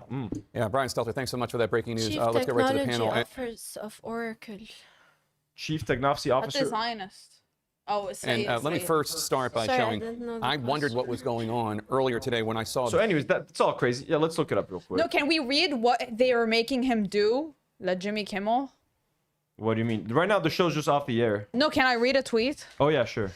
So, according to Pop Base, where I get all my news, Sinclair Broadcast Group says Jimmy Kimmel Live will not return until appropriate steps have been taken to uphold the standards expected of a national broadcast platform. They also call on Jimmy Kimmel to issue a public apology and make a donation to Charlie Kirk's family and Turning Point USA. So if he wants to come back, he has to do all of that. I did. So they want him to make a donation to Turning Point USA. Imagine donating to the KKK to get back on fucking TV. That's crazy. So look. So Larry Ellison is a Zionist. Yeah, he's close to Israeli Prime Minister, and he's donated heavily to Israeli military through non-profit Friends of Israel Defense Forces. Wow, everyone's surprised that the CEO does shit like that. Okay, so that's his son, David Ellison. And he just bought Paramount, if I'm not mistaken. So David Ellison is has served as chairman and CEO of Paramount Skydance Corporation. So they're now trying to buy Warner Brothers. So if they buy Warner Brothers, essentially they want to merge it with Paramount Plus. If there's anti-Zionist content that they don't like, they can get rid of it, essentially.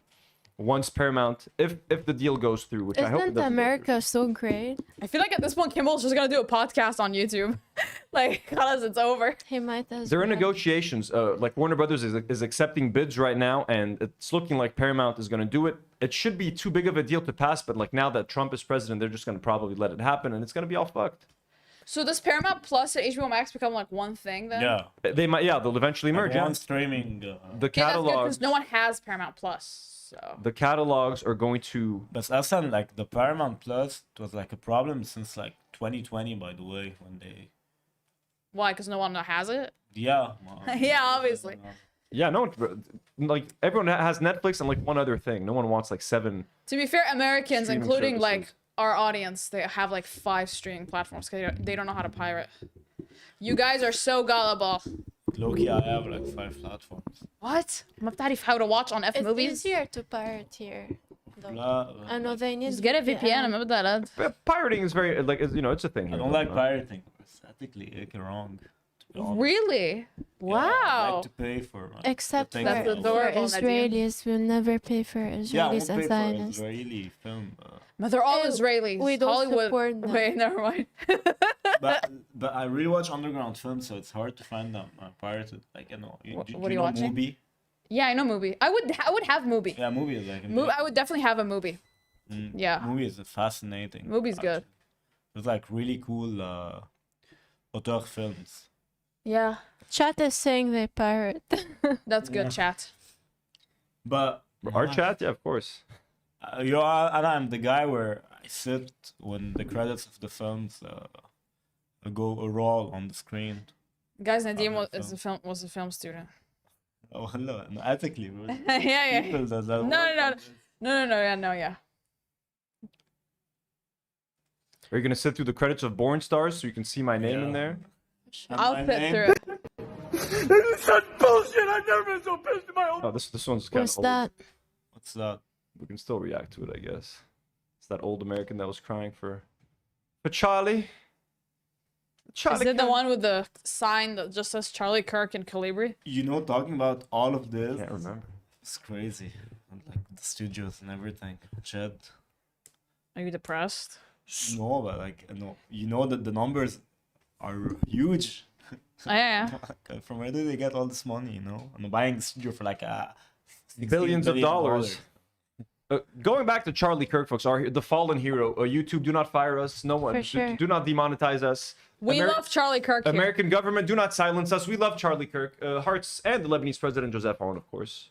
Everybody, hearts for Charlie Kirk. He was a husband and a father, folks. He was a human being, maybe. You saw the speech. He had a wife. He had some kids. He had a face. He had a face. Did you see? Did you see the speech of his wife? We're gonna watch it together. He also was a Christian man. He was a God-fearing Christian man, folks. He was an evangelical So person. you know, he R.I.P.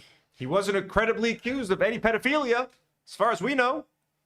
And who else can you say that about, really? Woody Allen. Especially on the right, in the right wing. You know what I mean? He had a good podcasting microphone. He didn't cheap out on podcasting mics. He got an expensive set of mics for his set.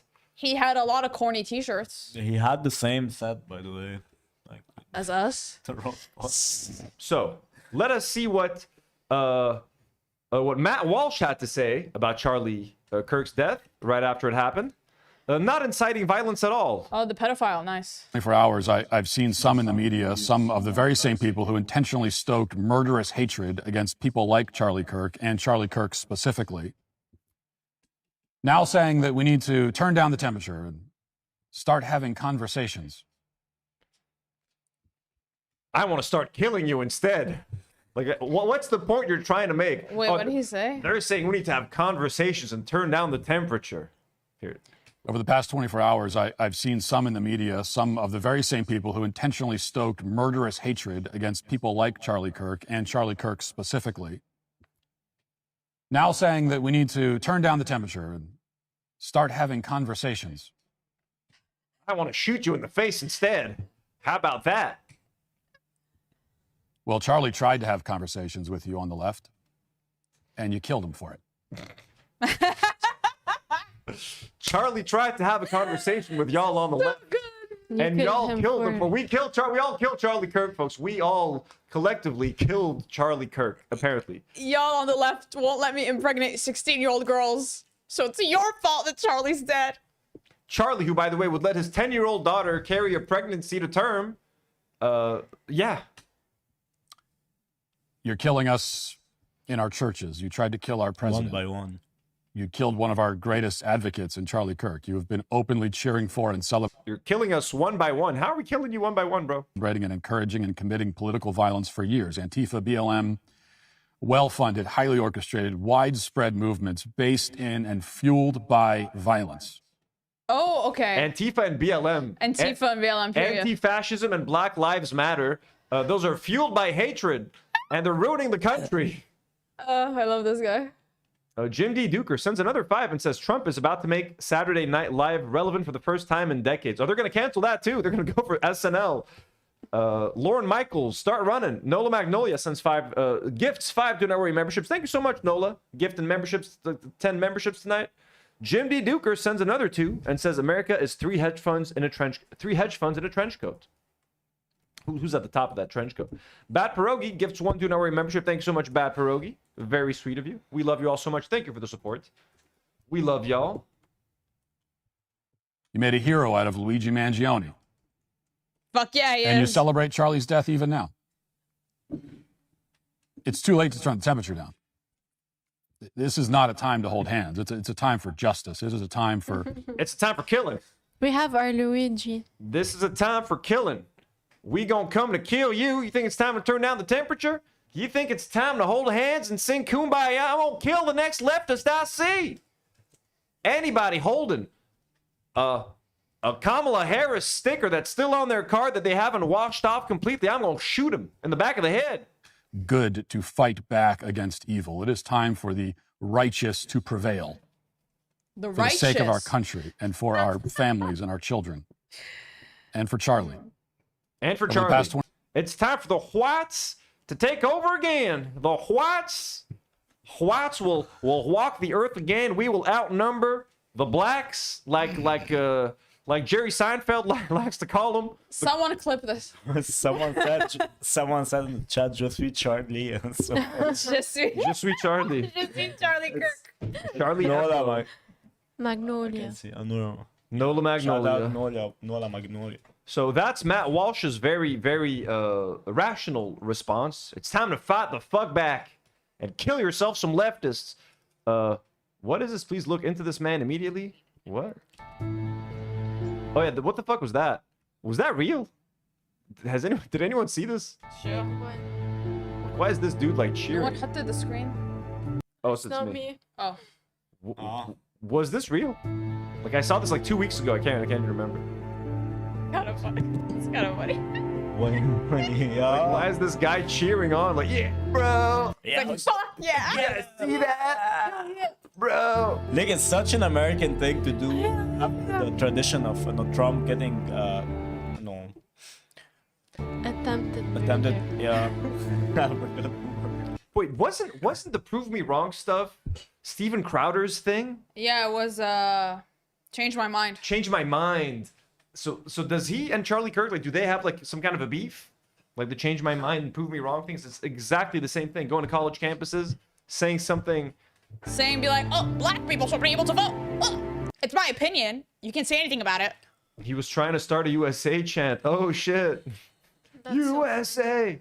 That's so fucked. Yeah, but It like, is the most American They all thing. want to do this Trump moment. but he bro. didn't make it. So, okay, so an Israeli soldier is holding ammunition intended to kill Palestinians or destroy their homes in Gaza with the words "in memory of Charlie Kirk" written on it. What's even more disturbing and genocidal is that the Zionist who posted it added he'd be so proud. So here's what Charlie Kirk would have loved. In memory of Charlie... Oh, okay, fuck it. In memory of Charlie Kirk. Why are you French?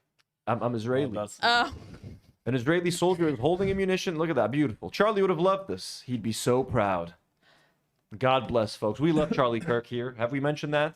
yeah. Jamie Lee Curtis made a brilliant statement, which I'm going to read. I'm excited to read this. She fought back tears over Charlie Kirk's death. A husband, father, and man of faith, even if his views were abhorrent to me. What the fuck? Let's see what she had to say. I disagreed with him on almost every point I ever heard him say, but I believe he was a man of faith, and I hope that in that moment when he died that he felt connected with his faith. Even though his ideas were abhorrent to me, I still believe he's a father and a husband and a man of faith. Honestly, at this point, it's like thoughts and prayers. Husband, and when you say he was a husband and a father, it's the equivalent of saying thoughts and prayers. It means nothing. It means nothing. Okay, what does it mean, father? Okay, bro. Some of the worst Any people, terrorist can be a father. some of the worst people in history are fathers and husbands and sons and uncles. What are we talking about here now? And I hope whatever connection to God means that he felt it. I know there's video of his assassination. I know people who've seen it. We don't know what the longitudinal effects are of watching his execution over and over and over again.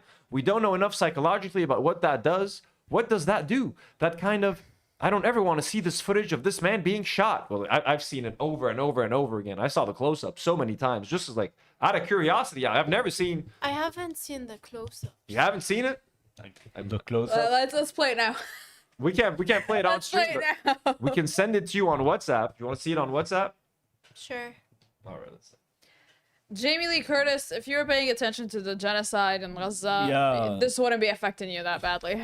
Jimmy Curtis, go back to Freaky Friday. Jim D. Duker. Did you watch Freaker Friday? Yeah, It was weird. it was. Yeah.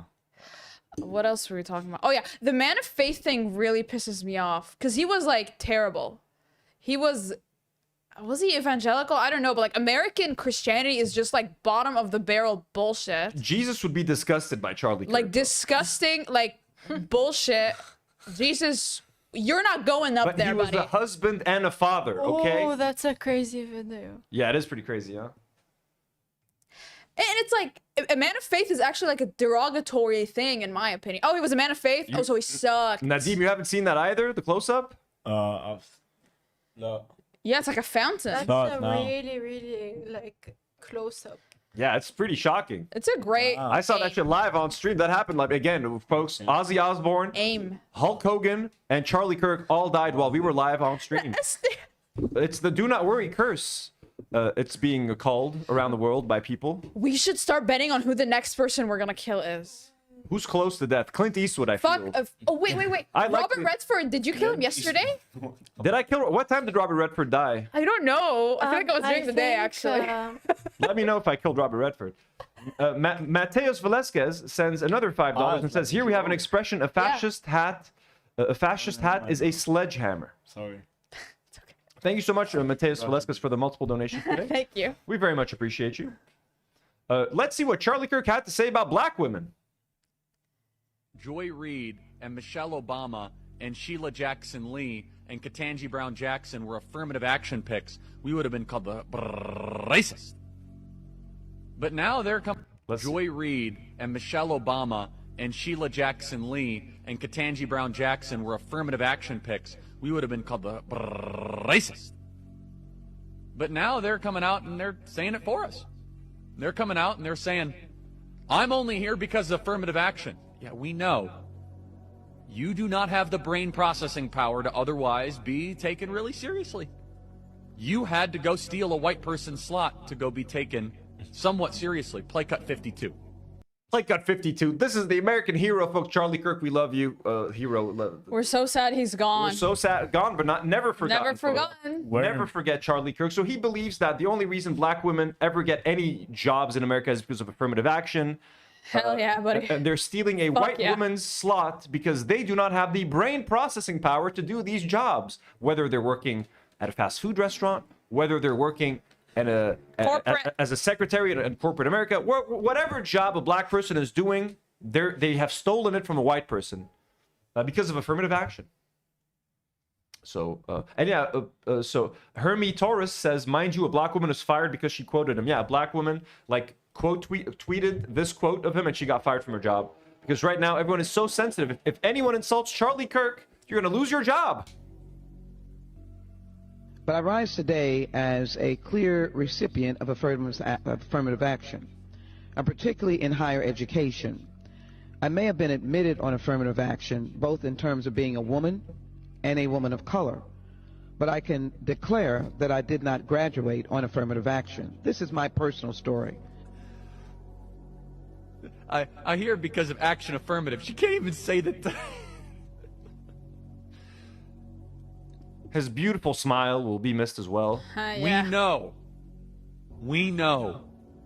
It's very obvious to us that you were not smart enough to be able to get in on your own. I couldn't make it on my own, so I needed to take opportunities from someone more deserving. You know, this is how arrogant Joy Reid and Ketanji Brown Jackson and Michelle Obama and Sheila Jackson Lee are. They're so narcissistic, they think this is persuasive. They think we're like, oh. Affirmative action only exists because there are so many racist employers in America that would never hire minorities or black people into their corporations, that the government felt it was necessary to kind of implement some kind of program to make sure, like, hey, can you at least hire like a couple of black people? Like, you know what I mean? Could you, like, for schools, universities that were denying applications by a lot of minority students, the government was like, hey, you guys are being kind of fucking racist. You're only admitting white students. And the universities would have been, well, yeah, they have better grades. That's the standard that we have. It was never about grades. It's never about standard. It's about being fucking racist. It's about wanting a certain kind of aesthetic, a certain kind of people in your establishment, in your university. So affirmative action is very necessary in many aspects. Now, has it been maybe abused in some cases and stuff like that? Look, I don't know. But for the most part, the reason it exists is very noble, because it was there to create opportunities. The government was making sure that opportunities existed for people when the private sector wasn't stepping up to the plate. Of course. That's why we need affirmative watch action. this whole thing. Because you have whole impressed thing. us with your brilliance. Of course. Oh no, imagine the world without Joy Reid. A husband and a father, folks. A husband and a father. Thank you, Tyler Robinson. So here he is saying that black people were better off in slavery and subjugation before the 1940s. Another great. This shows they were actually better in the 1940s. It was bad. It was evil. But what happened? Something changed. This is They committed. insane. I know, right? The girl looking. And we're supposed to like all feel horrible now that he's gone. Like, I mean, it's obviously he shouldn't be publicly executed, but This shows they were actually better in the 1940s. It was bad. It was evil. But what happened? Something changed. They committed less crimes. Maybe they less were afraid. I mean, 4,000 black men, women, and children were killed Okay, so in that's- violent that's lynch your, mobs. That's your explanation. But I guess Racial so I have to just pause because they're very litigious over at Jubilee. terror Yeah, they are. permeated Black American culture for hundreds of years. Black America is you don't worse think than it has been that in the last affected 80 years. the generational psyche of an entire group of people? Well, I'm sure it did. I'm not This is discounting that. I'm just- torture. It says Black America is worse than it's been. It shows they were actually better in the 1940s. It was bad. It was evil. But what happened? Something changed.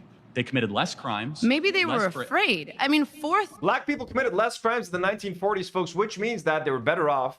Yeah, maybe like they were slaves, bro. Oh my God, it's crazy. I can't. R.I.P. R.I.P. man, the champion of free speech. We're gonna miss you. Also, another thing about him, everyone was like, you may have disagreed with him, but at least he was always polite. I Yeah. never understood that. Who the fuck cares if he was polite? Also, he wasn't. He was an asshole. He But was like, a husband and a father. Don't call a husband and a father an asshole, Karine. How could you? hey, at least he was polite when he was calling for the eradication of Gaza. He really, really is not a nice guy. Look at how polite he was here. So, you know, it's funny. I used to say that, hey, if you as a gay person would go to Gaza, they'd throw you off of tall buildings, right? Now they Wrong. don't have any tall buildings left, so I don't. Oh my God. When you mess with the bull, you get the horns. Is that too soon? I'm sorry. Maybe you shouldn't kill Jews, stupid Muslims. That's insane. Maybe you shouldn't kill Jews, stupid Muslims. Period. And we're supposed to feel bad that this guy got shot in the neck. Of course we do. What a hero. What a Karine, hero. Karine, you're a Muslim, but he just insulted your people. But you need do the heart, Karine. Do the heart for Charlie Kirk. Thank you, Charlie Kirk, for Do the calling heart us for Charlie stupid. Kirk. He just called your people stupid. Let's mourn You him as one a more gay time. person would go to Gaza. When you mess with the bull, you get the horns. Is that too soon? I'm sorry. Maybe you shouldn't kill Jews, stupid Muslims. Is he including you? Yes. Also, mind you, he didn't write that joke. We've I seen like it that. before. Imagine making that kind of joke about any other race on like a stage like that being filmed you would get canceled immediately. You would get, you know what I mean? You would get in trouble. But when it comes to insulting Arabs or Muslims, no one gives a fuck. He's getting laughs, and they're laughing twice. You know, they took a pause, they laugh again. CH sends $2 and says Adolf was a father, husband, and a devoted Christian. Exactly. Lila Joe sends $5. I actually wanted to use Hitler. I just wasn't sure if he had kids. Honestly, glad these rich fucks know how us trans folk feel now. I've seen so many of my peers die because of Kirk's rhetoric. I know it's pretty fucked up, Lila, and it sucks that you have to go through all that shit because people were radicalized by an asshole like Charlie. I like that. Where was I? Where was I? Oh yeah, so fuck you know, the it's Muslims. funny. I used to. Dizzle McFizzle sends $10. Thank you so much, Dizzle, and says things are getting a little froggy here. So here's a tenner for the crew kebab fund, free Palestine.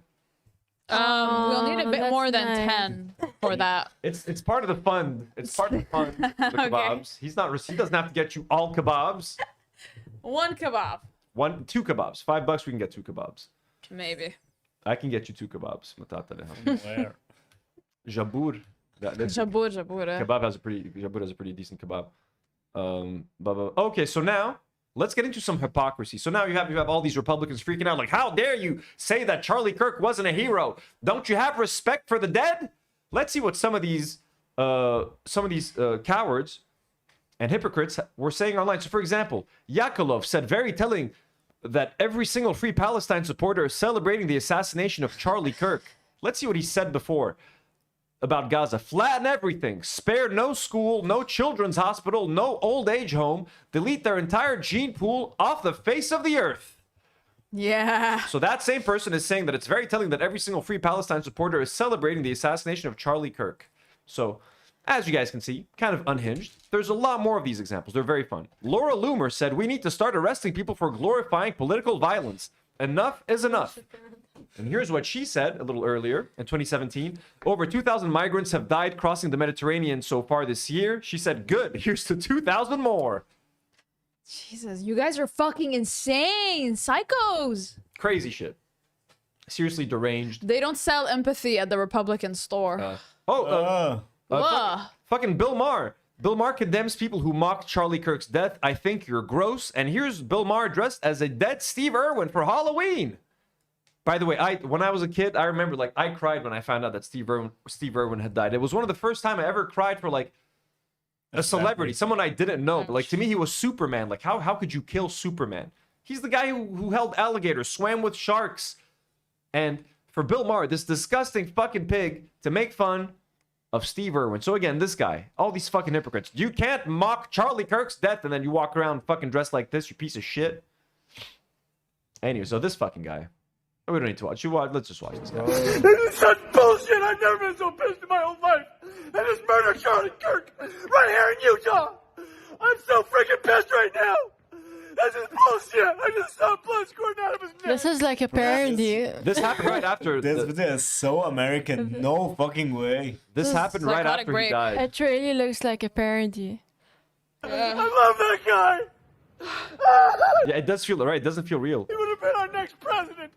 It's like, you know, the actor that screams and... It's the guy from TikTok. It's the TikTok guy. Oh my god, that's such a good comparison. Man. There's like a guy on TikTok that always yells and cries. They give him like acting prompts and no father just lost his son and he like cries and like he spits starts lying. screaming and crying and snotting all over the place. He's always snotting and crying. Someone show her on your phone. She needs to know. Bro, but like no way how Americans violence. Gosh damn it! Use your freaking words as they're talking to you people. Who shot Charlie Kirk? I'm driving in a He's spitting. He's like, use your words, people. Look, at least that's a good message. Use your words. problem right now. I'm so pissed. Damn it! He like poses. Second. This guy's probably a father and a husband. You know what I mean? Yeah. What's you know? Every time I think about the States, the only image that I have is literally parking lots in front of supermarkets. There's a lot of parking lots, and if you watch me play American Truck Simulator, we drive by a lot of like strip malls and parking lots. And let's mute him and look at the aesthetic a little bit. Yeah. Like he's in a mall right now. So the frame whenever he turns. So here, where he's at, there's probably like a nail salon There's a nail salon. There's definitely like a Korean barbecue place. We can't see. What? So yeah, so there's a nail salon there. There's a bank. There's probably gonna be like a Taco Bell or a Hardee's or something right there, like some fast food. There's gonna be a bank. I've seen him. Bro, and there's always like yellow stuff, you know, in the frame. There's yellow lamp stuff. There's definitely a supermarket here because there's a cart. There might be a tech store like a Best Buy. There's like a Verizon store or like an AT&T store where they're at right now. It's a very typical American experience. Bro, I have a question. In the States, can you like walk around and randomly find like an ammunition shop, like in GTA? It depends where you live. I mean, where I go, I've not really seen that, but like you probably would, yeah. There's definitely a Walmart there too. Been our next president. I am so pissed right now. How's it not embarrassed to do this in public? No, man. There's a It's lack. really, this There's a is lack America. there's a lack of shame. So this guy, Congressman Randy Fine, also said those celebrating the death of Charlie Kirk must be thrown out of civil society. If you are aware of anyone in the 6th District of Florida, or heck, anywhere in the state, who works at any level of government, works for an entity that gets money from government, healthcare, is trying to go after everyone, university, or holds a professional license, lawyer, medical professional, teacher, that is publicly celebrating the violence, please contact my office. I will demand their firing, defunding, and license revocation. If you don't think I'm serious, I got 2 state university board chairmen fired for less. These monsters want to fight? Congratulations, they got one. Here's what this motherfucker said about Palestine. There is no suffering adequate for those animals. May the streets of Gaza overflow with blood. Nice. So yeah, good one, Randy Fine. We got a couple more. David Portnoy. An absolutely disgusting and disturbing video from Charlie Kirk shooting today. Hoping for the best for him and his family. Anybody who's happy about this is a disgusting human. I mean, again, no one should be happy about the fucking killing. But anybody who's happy about this is a disgusting human. Here's what he said before. Barstool Sports CEO Dave Portnoy says he hopes a missile hits Greta Thunberg's boat as she sails towards Gaza with aid. I hope they hit a fucking like a missile on her or that. Sorry. I hope they hit a fucking like a missile on her boat. Knock that boat down, Greta or whatever her name is. So fucking stupid. So that's Dave Portnoy again. And one more. You know, before going to the second one, you know what's the funniest thing ever? Lebanese people posting about Charlie Kirk. We did get Lebanese people posting about Charlie Kirk. وكلهم مسيحية, by the way. They are, yeah, like extremist Lebanese Christians. I didn't see anyone from our kind posting about Charlie Kirk. You go back to simple butter, leave the Swiss butter to us. What's so funny, I swear, I have like 5 accounts. They posted like a picture of Charlie with his daughter. Jesus. A good man has died today. Period. Bro, Charlie He's Kirk, literally a father and a husband. He's a father and a husband. And you're literally laughing. We're gonna watch some AI slop, some Charlie Kirk AI stuff in a second. So here's Donald Trump. So Donald Trump also is, he's disgusted by, and like they're literally firing Jimmy Kimmel and stuff. Here's what Donald Trump said after 2 Minnesota Democrats were killed by one of his fans. I think the audio is going to be bad on this one because he's on a plane. But let's try. Whoops. Twitter moment. Okay, no, it's still working. I just got some trauma from trying to play a Twitter video. He appointed this guy to a position. I think the governor of Minnesota is so whacked out. I'm not calling him. Why would I call him? I could call him and say, hi, how you He said the governor of Minnesota is so whacked out, why would I call him?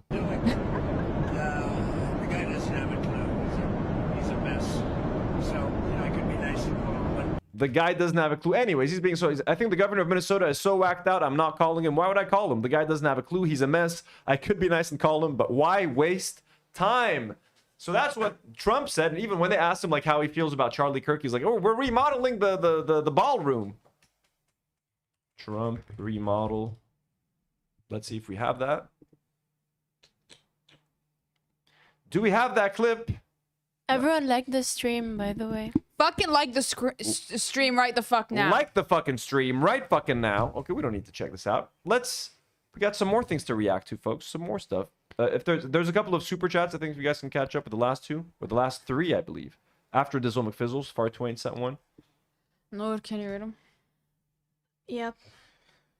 Let me find. Charlie Kirk, right wings being hypocrites. Charlie Kirk. Ooh, we got the AI slop. Yes. وين وصلنا؟ ما سمعت. The last one I read was Dizzle McFizzle. Okay, so Far Twain sends $5 and says, Charlie's the first martyr you're not allowed to quote.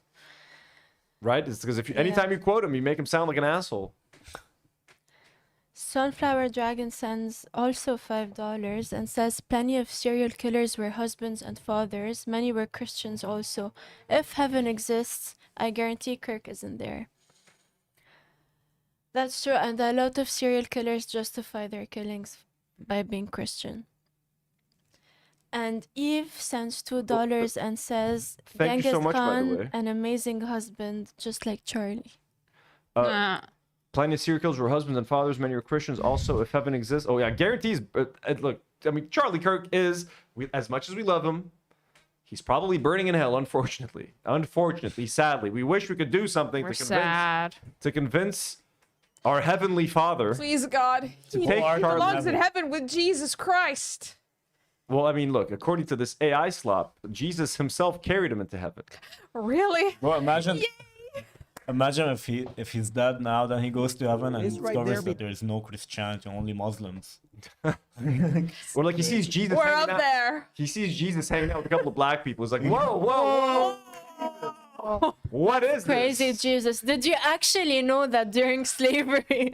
Yeah, right? Jesus, they're gonna commit crime in heaven. You don't want them here. Jesus, did you watch that video of that Ukrainian woman on the train? Jesus, come on. How could you let these men be around you? The blacks in here. Genghis Khan is an amazing husband, just like Charlie. Exactly. Okay, so here's some AI slop of Charlie Kirk. This is kind of nice. The moment before his death, folks. An alternate. Yeah, this is insane. Oh, I've seen this. Alternate reality. Someone already made the meme. The good ending. Damn. What? That's so funny. Thank you, George. He's gonna get a stop. Oh fuck. Can we walk on the waters? He's running towards Jesus. Run, little boy, run. So fucking unhinged. Republican.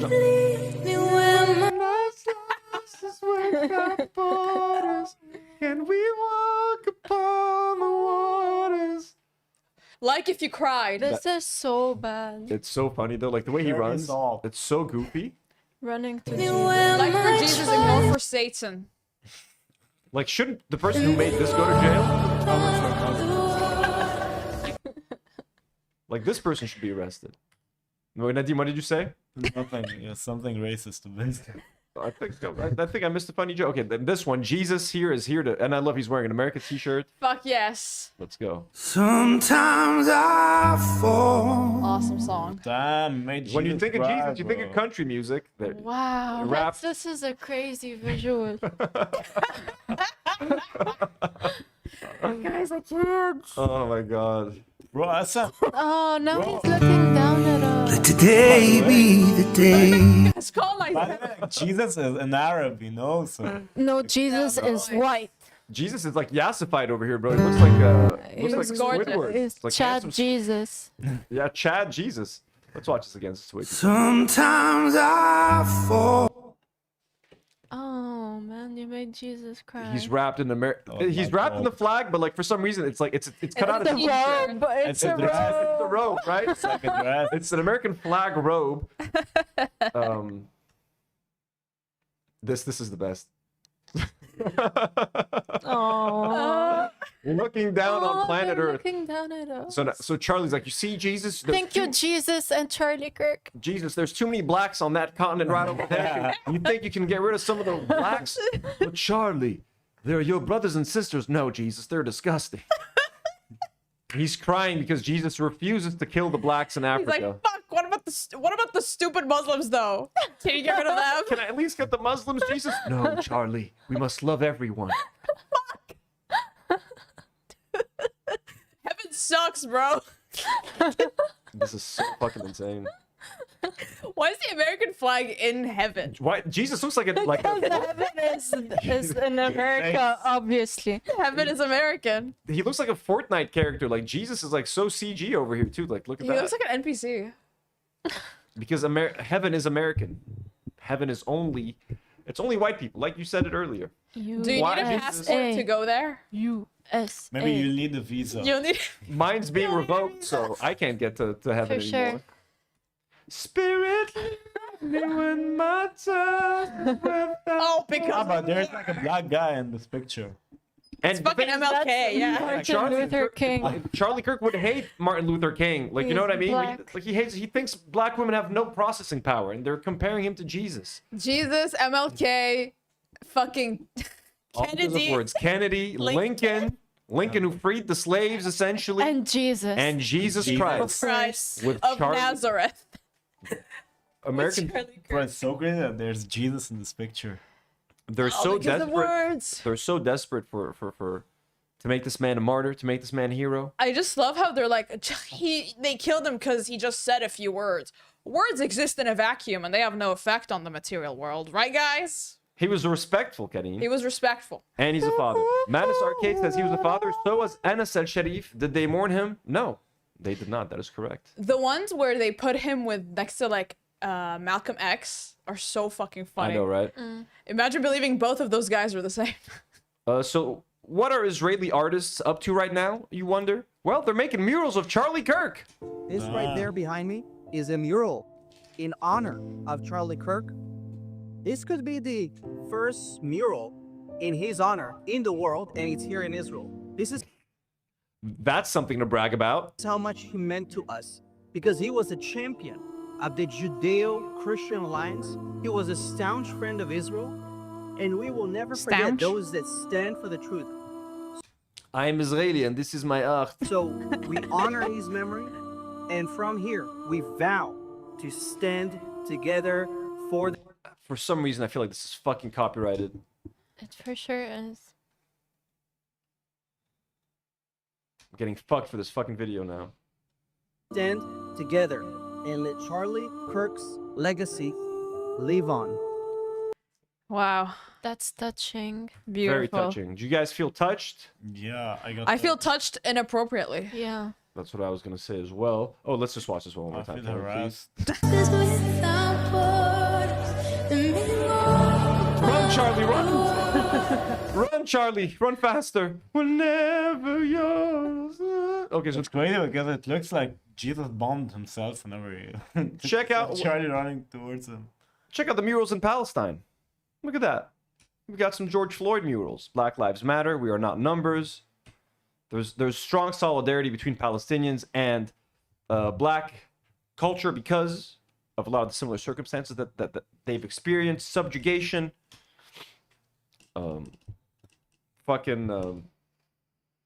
Oppression at the hands of their oppressors. So, yeah, look at the fucking Oppressed difference. people will always stand up for each other. Exactly.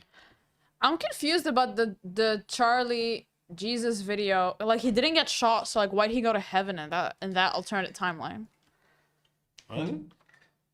Why did he go to heaven? Well, Like, as he died, you know, he in the alternate timeline, he didn't get shot, so why did he run to Jesus? Let's discuss this plot hole. I believe that it's Charlie's POV, so it's like he didn't see himself die, just ran He to just thought Jesus. you know. That's beautiful, He guys. doesn't know he died. He doesn't know he died. He's like, what is this I strange? just life? with woke up- he Jesus just now. woke up in Jesus, why are you here?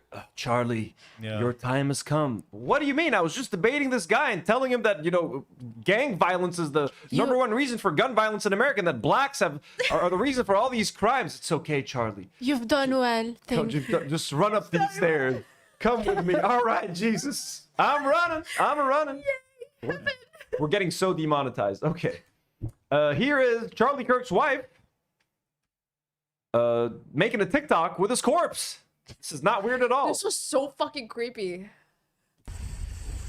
Ty Red, of course. Oh, I never heard the audio. Oh my god, she's actually that's talking to the crazy. corpse? Why is he yellow? Does it get yellow? ASMR. Yeah, when he's Yeah, dead. when you die, I mean, shit gets yellow. I thought we'd get like gray. Whitish. Or They white. do Bro, put you makeup watch a on lot them. of cartoons. They do probably get white. They put a lot of makeup on them to not look like dead corpses, essentially. They want to make him look like a saint. Oh my god, this is so creepy. Like someone is filming her. We shouldn't be watching this. I mean, this is a wife mourning her dead husband, so I mean, for her, it's very sad, of course. Mourning an evil man. But like, she posted, if this is posted online, like, I'm just reacting to the weirdness of this. Open casket funerals are so fucking weird. Yeah, keep the caskets closed, in my Yeah. opinion. Do Ain't you nobody guys wants to do see that open shit. casket funerals in your culture? Sometimes they Americans ask do. to. Really? What about you? On our family, whenever after the funeral, they like open it for like half of a minute. Yeah, when my grandfather died, I remember before burying him, like the men that carried the casket to the where they dug it up, they just like opened it for a second, they touched them real fast, like everybody put like their hand on them real quick, and then close it up real quick, like yeah, it's just. And whoever wanted to go be there could But go like be it's there. optional. It's optional. And sometimes they don't even open it. Yeah, it's like a nazra. I don't know. Like a last look. Yeah, I get it. Yeah, like I would do that, but like having an open casket and like the body just sitting there and everyone walking around and looking at that. Really creepy. It's so weird that they do that there. Yeah, it's kind of. And I saw my that grandma, and I started like doing hallucinations. So I've never done it again. Sunflower Dragon. Sunflower Dragon sends $2 and says, "Why do they all have tiny hands?" That's true. He learns from Trump.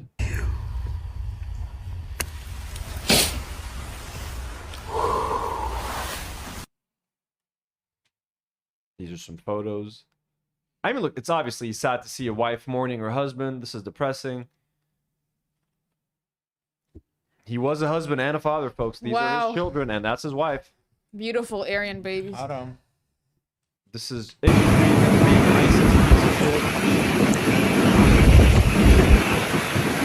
Misogynistic piece of shit. Misogynist, thinks black women have no processing power, but hey, husband and a father. So here's his wife making a video. This threatening, essentially, the left. The evildoers. The evildoers responsible for my husband's assassination have no idea what they have done. It's one person that killed him, but what evildoers? No, it was the trans agenda. They killed that Charlie him. because he preached a message of patriotism, faith, and of God's merciful love. But they should all know this. If you thought that my husband's mission was powerful before, AKA was racist before. you have no idea. I'm way worse than he is. You have no idea what you just have unleashed across this entire country. You have no idea how much I hate the blacks. And You this thought he world, was you have no racist. idea. You know how many jobs I lost to black women because of affirmative action? Because of affirmative action. By the way, she looks like she wanted to like. Never mind. unleashed. Someone. You have no idea what you just have unleashed across this entire country. And this world, you have no idea. You have no idea the fire that you have ignited within this wife. The cries of this widow will echo around the world like a battle cry. I mean, look, obviously she watched her husband get executed on TV. She's going to go through a lot of pain. And I mean, I like that she wants to keep, even though his corporation is a piece of shit and his message is a hateful message filled with hate. And he just wants to divide Americans and make people hate minorities and trans people and gay people and black people. If she wants to continue that on because she loves her husband, I mean, good luck, lady. وش بدنا نقول لها يعني؟ شو بدنا نقول لك؟ الله يرحمه. الله يرحمه. الله يرحمه. تكون نفسه بالسما. You know what I mean? He was an asshole, but he's dead. And he was a husband, he was a father, but he was a fucking asshole. You know what I mean? Yeah. If my channel's gonna be deleted for believing that, like, can everybody relax for a second? Like, you know what I mean? Her cries rang like a battle cry. You know, Very Vikings. good writing. Valhalla. Didn't the FBI guy say, meet him in Valhalla? You know, you'll meet him in Valhalla one day. Guys, Tyler Robinson's roommate was trans. So that's why he killed him. That's why he killed him. And now, the final Charlie Kirk piece of the day, folks. Yeah, our favorite queen. Charlie Kirk's wife kissed a silicone hand and tried to stoke a civil war while Candace Owens posted a tribute that looks like a dead wife flashback. I'm fucking dying, bro. So Candace Owens honestly did end up posting the most emotional tribute to Charlie Kirk, and they seem like they genuinely had a good friendship, which I don't understand since Charlie Kirk thinks that black women have no brain processing power. But then again, she's a self-hating black woman, isn't she? She's different. She's different. She hates black people. She hates like Black Lives Matter. So if there was one black woman that Charlie Kirk would approve of, it would be Candace Owens. So we're gonna have to mute this because of the copyrighted music. But let's this might make you shed a tear. God is in this story. God is in the detail. Not anymore. Just a couple seconds. Just give people an idea. Oh my god, they had so much fun together. Jesus, take the wheel. He was just a man. He was just and a the normal husband. Oh shit. Damn, they're like so white. Oh, they so did. black and They white. did TikToks together. Why were they low-key gay besties? I think they had a thing, honestly. You think they explored each other's bodies? They might have. I Look at his- believe bro, so. his I believe smile. they did. Is that why he hates black women? His smile. He traumatized them? Guys, who thinks this is Fitz and Olivia from Scandal? Oh, he looks so zesty. That Kanye. They're hanging out with Kanye. What the fuck? They're hanging with Kanye. Like, Kanye is so black, bro. Can't even see him. What? Like I know how. Why would you say? Not in a racist way. I mean, like he's so black. And how is he friend with him if he hates? Nadim has worked with Kanye. I don't know if that makes it any better for him. He's worked with Kanye in the past, so He's my boss. Son. he could say that. But Nadim, apologize for that right away. I'm sorry, guys. Apologize for that right away. Kanye, I Explain really, yourself. I'm like a huge fan. I need you to run right You back. can't be a You can't huge say fan you're a of fan of Kanye. Kanye. It's not good anymore. You can't say that you're a fan of Kanye. No. Fuck, the woke mom is gonna cancel Nadim. Look, Nadim's so done. Nadim's not prepared for this podcast anymore, folks. He's not ready. Nadim, what did you mean by Oh, that? we need to PR train Nadim. Yeah, we No, do. bro, just tell me what can I say and what can't I say anymore, bro. It's like a lot. Yeah, no, I just love his music, you know, not him as a person. Anyways, let's move on from this quickly. No more Kanye on screen. Back to Candace Owens.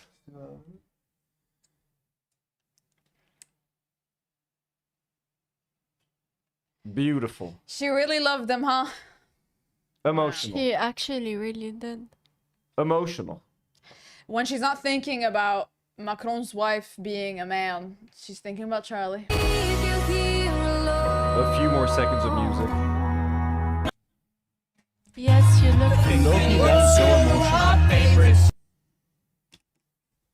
All right, well, that is that. In terms of Charlie Kirk, we still have a lot to talk about. Let me see. Yeah, you can. Israel, Charlie Kirk's open casket. Okay, let's look. Okay, we might not do the Hollywood stuff. I mean, let's watch Javier Bardem. Here's No, we should watch Hannah Einbinder. Who's that? How long is this stuff? It's like a minute. Okay, 1 second. Sydney Sweeney and Scooter Braun, maybe for another time or something?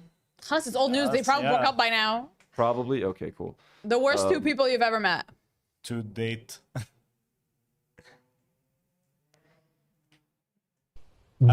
You talked about the Gap thing, the American Eagle thing, yeah? Yes, we talked about it a lot. This was a funny clip. This was on Fox News. They have given We're talking about homeless people here. billions of dollars to mental health and the homeless population. A lot of them don't want to take the programs. A lot of them don't want to get the help that is necessary. You can't give them a choice. Either you take the resources that we're going to give you, or you decide that you're going to be locked up in jail. That's the way it has to be now. Or involuntary lethal injection or something. Just kill them. They have. This guy wants to kill homeless people. Or just give That's insane. Or just give him an involuntary lethal injection. Just kill him. Given billions of dollars to mental health and the homeless population. A lot of them don't want to take the programs. A lot of them don't want to get the help that is giving billions to necessary. the homeless. You can't give them a choice. But they- Either all they you wanna take do is the resources drugs. that we're going to give you, or you decide that you're going to be locked up in jail. That's the way it has to be now. Or involuntary lethal injection or something. Just kill them. They have given billions of dollars to mental health and the homeless Just kill 'em, population. bruh. A lot of Why are them we don't want to rewatching take the this? Where's programs. that? A Anthony lot of them Sargon don't repeats want to get the it. help that is necessary. Bro, it's so You can't funny, give like, them a the guy choice. just ran Isn't it funny? Just kill him. And just one more time. The way it has to be now. Or involuntary lethal injection or something. Just kill him. Or something. Just kill him, bro. I don't want to see one more homeless man on the street. Involuntary lethal injection or something. Just kill him. Why is it always like the old whites? No. Because they're all fucking evil. This guy's you can like this guy. It's fucking insane. But now he apologized, folks. He apologized. Let's see what he had to say. He felt bad about it. He got called out. And it actually happened when we were together on Wednesday, Lawrence.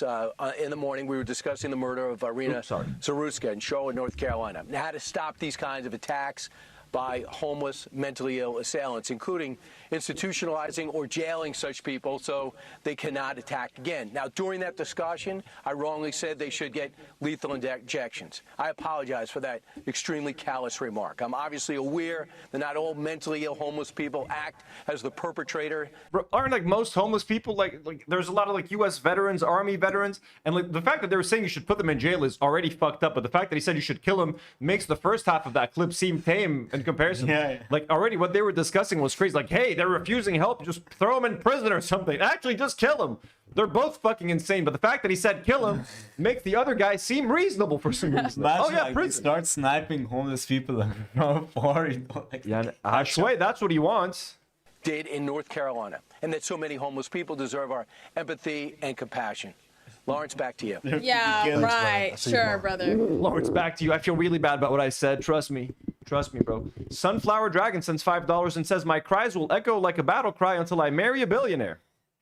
For sure it's gonna happen, yeah. And also, Sunflower Dragon sends another $2 and says she's using her husband's corpse for the clout. Far Twain sends $5 and says, if Charlie really is in heaven, do you think the irony of his death would dawn on him? He's like, really? I was debating that when it happened.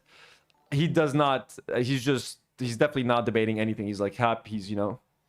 Actually, I don't know how he feels about it. What do you guys think? Did you see the merch they've been selling on Toilet Paper USA about his death? No. They've been selling merch like crazy. Like Erica Kirk has been selling merch on oh my God. Turning Point and making a profit off her husband's death. But I definitely don't think he's self-reflecting. If there is a heaven and if he is chilling in heaven, he's not self-reflecting at all. Again, he's just probably trying to convince Jesus to like screw over the blacks somehow. If Charlie's in heaven, we don't want to go to heaven. Madness Arcade. You hear that? It's not there. Show us the Florence speech. It's like 50 seconds. And we have Brent Yo Endo sends $2 and says, R.I.P. Kurt. This guy, is this guy Kurt? Who the fuck's Kurt? I think he meant Kirk. Kirk? Kurt. Or like Kurt Angle. Okay, like that. What else do we have? Okay, so here's the speech from the Emmys. Shouldn't we give this its due though? Let's do this. What's your name? Hannah Einbinder. Hannah Einbinder from She Hacks. wants Outstanding Supporting Actress for Hacks. Hacks is a really good show that everybody should watch. It's really fucking funny. Let's see what she had and to say. Deserved win. Finally, I'll pay the difference. And she's Jewish. Just keep that in mind. Sorry. Finally, I just want to say, finally, go Birds, fuck ICE, and free Palestine. Thank you. Finally, my queen. Beautiful, beautiful. That's what we need. That's gonna make all the difference. I'm kidding. It's nice to see more support. Let me be nice. But the thing is, like, she's not even like liberal about it, because like I know her, like me and her are close and personal friends. You know her? So no, that's like her. She's actually like anti-Zionist in the way that matters. Okay, that's long. And that's what we love, you know. Like if she was another lib, I wouldn't be actually giving a shit about this. We know that. We're almost done. Here. We believe that. Oh, why did I open that again? So then she defended her views. So she says, someone, she's explaining it here. You talked about Palestine. Is it the Emmys after? Yes. Yeah, she is. Can you talk about that, please? I ship them on the show. I wanted to ask you, when you were up on stage, you talked about Palestine, and I know you signed a pledge too. Can you talk about that, please? Yeah. So, well, I thought it was important to talk about Palestine because it's an issue that's very dear to my heart. I have friends in Gaza who are working as frontline workers, as doctors right now in the north of Gaza to provide care for pregnant women and for school children to create schools in the refugee camps. And it's an issue that's really close to my heart for many reasons. I feel like it is my obligation as a Jewish person to distinguish Jews from the state of Israel because our religion and our culture is such an important and long-standing, basically like institution that is really separate to this sort of ethno-nationalist state. And in terms of the pledge, it's like many movements, boycotting is an effective tool to create pressure on the powers that be. Pretty base, yo. To meet the moment, you know. So the Film Workers for Palestine boycott does not boycott individuals. It only boycotts institutions that are directly complicit in the genocide. Oh, yeah, so, the list. There is it's a important list. to me, and I think it's an important measure, and so I was happy to be a part of it. The Period. list of actors. The actors who are boycotting Israeli whatever movie. So then she shares this on her Instagram. She says, no, Zionism is actually not just the idea of Jewish self-determination. Johnny Greenblatt, that is a settler colonial political project predicated upon the colonization of the land of Palestine to create a Jewish majority, wherein Jews have more rights than Palestinians. Apartheid. This genocide we are watching unfold is necessary for Zionism to thrive. This is why I personally hate the term liberal Zionist. It absolves the identifier of acknowledging the actual definition of the system designed to kill Palestinians and colonize their land. It is why I identify as anti-Zionist. I would be and am against the colonization of Palestine when the British did it before 1948 and also after, when the land was handed to Zionists. No matter who the settler class was, I would be against them. So she knows what she's talking about. She's defending her stance. She's not letting people bully her into apologizing or clarifying her comments or anything like that. She says this is Zionism, so she's showing like Israel's Knesset approves motion to annex the West Bank, and she says this is Zionism. It is not the belief that Jews deserve a homeland. That definition is totally false. Zionism is the colonization of Palestine to create an ethno-supremacist apartheid state. It depends on genocide and expulsion to function. Zionism perpetrates the very horrors we Jews have endured for thousands of years upon the Palestinian people. It is a disgrace to our history. This is why we say we are anti-Zionist. There is nothing Jewish about Zionism, and there is nothing liberal. And there is no liberal form of it. And now, Hen Mazig wrote... our favorite fucking Zio freak. Wrote a whole Hollywood Reporter Loser! column. No, Hannah, that wasn't brave. True courage would have meant calling for peace, for coexistence, for the humanity of both Israelis and Palestinians, even if it risked booze instead of applause, writes Israeli activist Hen Mazig. As a queer Jew, son of refugees from Iraq and Tunisia, who has dedicated my life to fighting anti-Semitism, I read Hannah Einbinder's Emmy night comments with sadness and fear. When the Hacks actor signed a pledge to boycott Israeli film institutions and used her platform to declare free Palestine, she no doubt believed she was doing something bold, even righteous. But what she did wasn't brave, it was populist, and it was dangerous. There is nothing risky about parroting the most popular slogan in Hollywood. Wearing a pin or signing an open letter won't cost you jobs or red carpet invites. Pins? Who's wearing the hostage pins all over the place? Don't be talking about pins. If anything, it buys you applause, but for millions of Jews, it comes with a cost or safety. The claim that anti-Israel rhetoric is separate from anti-Semitism collapses under the weight of reality. Jews are attacked on the streets of New York, stabbed in Europe, shot in synagogues in Pittsburgh and Poway. But by people who believe the same conspiracy theories anti-Israel activists spread. A Jew being punched in Los Angeles doesn't care that his attacker says it's about Israel. He cares that there is a fist in his face. I mean, again, he's talking about all of that, but not talking about the genocide happening in Gaza. Motherfucker. Fuck the Hollywood Reporter for even publishing this fucking garbage. Plus, on the Hollywood Reporter is like shit. Yep. I hate this website, bro. Do you guys get this guy on Twitter? He's like the worst. He's a piece of Mazig. shit. I think I do.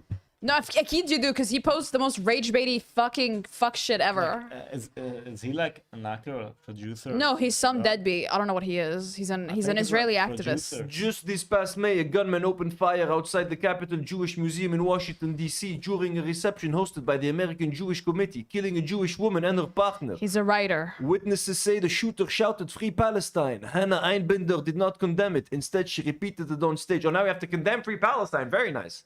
Hannah should know there is no such thing as a good Jew who can launder anti-Semitism. The good Jews trope, the ones who sign boycott pledges or reassure progressive that this isn't about hatred, are always used as cover.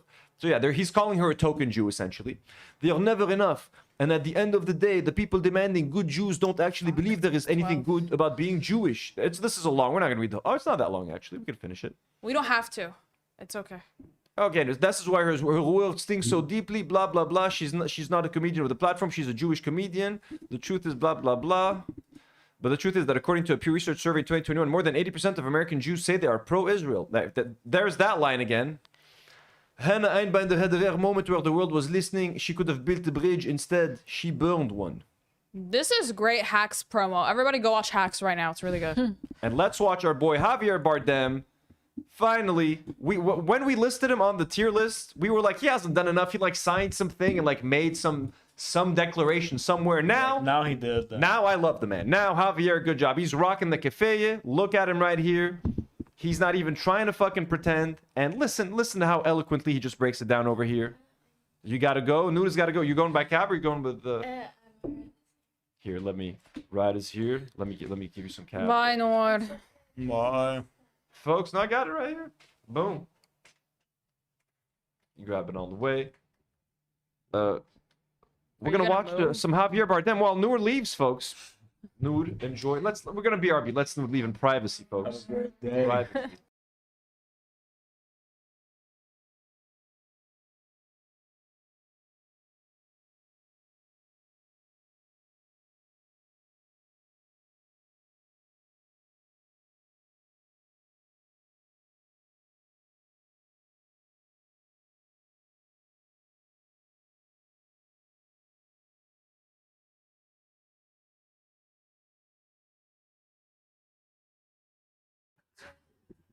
And we're back. Hey, we're Bye. back. Wow, we're She says- empty. She says thank you to everyone. Want to come say hello? Bye, Nour. Your mic is so. Got it.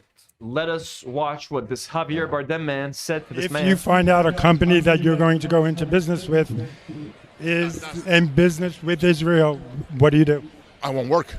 I won't work. I cannot work with somebody that's justify or support the genocide. I cannot work. We love you, Javier. I can't. That's as simple as that. And we shouldn't be able to do that in this industry and in any other industry. Today in Madrid, in Spain, the cycle, La Vuelta, the bicycle tour, it was stopped by thousands and thousands and thousands of people on the streets marching, saying we can't allow the team of Israel being in this tour, so it's whitewashed. No, the world has changed, and what we are witnessing is a genocide. As I said in your show, in 4K, alive on a daily basis. This has to stop. Look, bravo, yeah, Javier, and I love the way he looks at the camera, like he's eyeing the people. He's like, listen, motherfuckers. He's looking at you right now, folks. He's looking at us. And then he looks at us again. It's a genocide, as I said in your show, in 4K.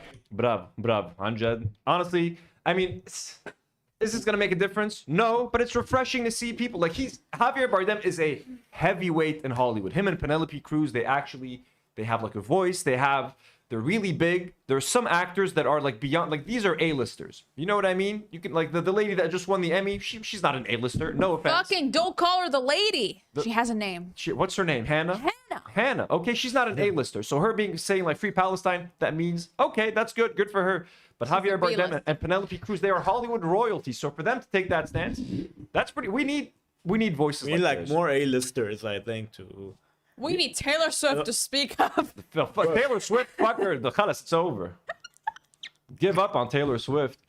Still love her? No. Inari Dunning sends $5 and says, I was high as fuck, so I commented this on the wrong channel yesterday. Lol, shout out to how you handled H3. H3, your rationality made them look dumb as fuck. Well, thank you so much, Inari. Very Fort kind. Twain sent $5 and said, the irony of spineless AB posting Javier on his Instagram story. I mean, Guess hey, more. you know what I mean? Alive on a daily basis. This has to stop.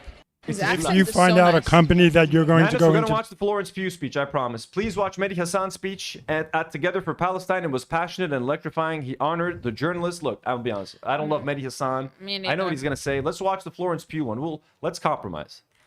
Florence Pugh, Together for Palestine. I'm going to look it up right now. Florence Pugh. Have you all seen the studio?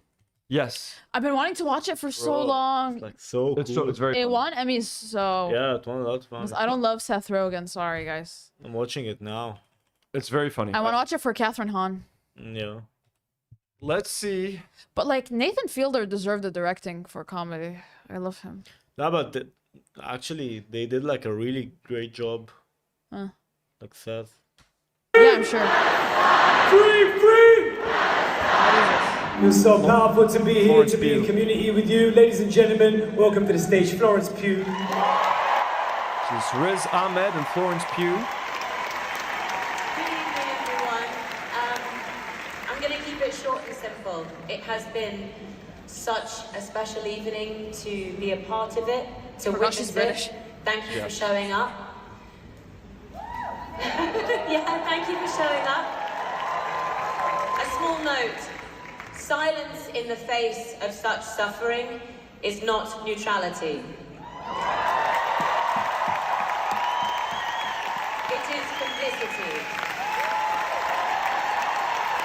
And empathy should not be this hard, and it should have never been this hard. I'm just going to leave that with you. Enjoy the rest of your evening. That's Pressure it? on the government. And well done for being here. Okay, madness, it's really not that much. Dana says, Nadim, we missed you. She sends $2. Nadim, Dana Thank you, missed, Dana. missed Love having you so much. Should we so much? Should we talk about that list of celebrities that signed the things? You sent me some of the names, like the Yeah, I just did. highlight some of the biggest names that signed it, and we can Freaking fuck, you gotta make me pull up the WhatsApp. It's just on WhatsApp, and we can move on from this topic forever. Yeah, let's just do it. It's a list of celebrities that are like boycotting working with Israeli companies that... The one that Javier Bardem was just talking about. The thing. Yeah, the thing he was talking about. Yep. But the thing is, like, I don't think it's good enough, if I'm being honest. Anyways, let me read some of the names. Good enough. We talk so much on this fucking thing. Good enough as in shoe. Sure. It's been a long stream. As in, like, I feel like they should boycott more things, not just just the companies that have stakes in the genocide. Okay. So Emma Stone, Gail Garcia, Olivia Colman, love her. Brian Cox, love him. Ilana Glazer, Ava DuVernay, Adam McKay, Yorgos Lanthimos, Tilda Swinton, Melissa Barrera, Mary Elizabeth Winstead, Liam Cunningham, Joe Alwyn. Taylor Swift never deserved you. Isn't Mary Elizabeth Winstead?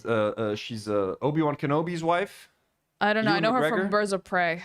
Yeah, that's Ewan McGregor's wife. Okay, 3F nice. just gifted one Do Not Worry membership. That means Ewan McGregor should be on that list. If he's not, that's disappointing.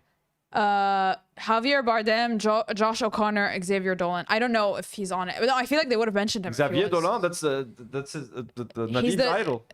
Yeah. Thomas Jerome Noon sends 5,500 CLP and said, I sent Mohsen the number of the Chilean delegation in RAM for extraction. Bardem showing his Berber roots. Hell yeah, Thomas, that's fucking awesome. Thank you for helping our boy Mohsen. Xavier Dolan actually he really likes Lebanon. He's been here. And Really? Yeah, I once had like a master class with him, like a live interview, and he Yeah. told us. Yeah, that's why I really like him, bro. And he's such a true person, you know. No, he tells you what's wrong in Lebanon, what's wrong outside of Lebanon, and then would like. So I just love Is him he as a gay? person. Yeah, it's like super gay. Yeah, he's gay. Where as fuck? Yeah. But like His movies are gay. yeah, everyone should like watch his movies. Like, even though he's gay, we should watch his movies. Even though he's gay. Even though he's gay. He doesn't really tackle like he tackled in like one movie, but like me, Xavier Dolan talks a lot about his like mom and his hatred towards. Wait, his he's mom. the one who wrote Mommy, no? Yeah. Yeah. Mommy and I killed my mom. Yeah. Oh fuck, he hates his mom, bro. Yeah. Yeah. But if you watch it, actually, he really likes her. You need to watch his films. Nice. Folks, if we you are watch going. this clip, I love you.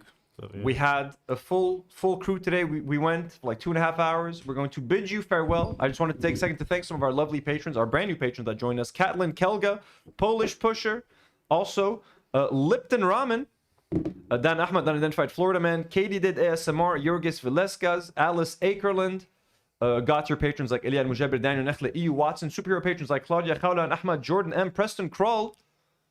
Folks, we love you all so much. Thank you so much for being here with us tonight. Nour, Karine, anything you would like to say before we let our audience know? Nadim. What's up? You said Nour Karine.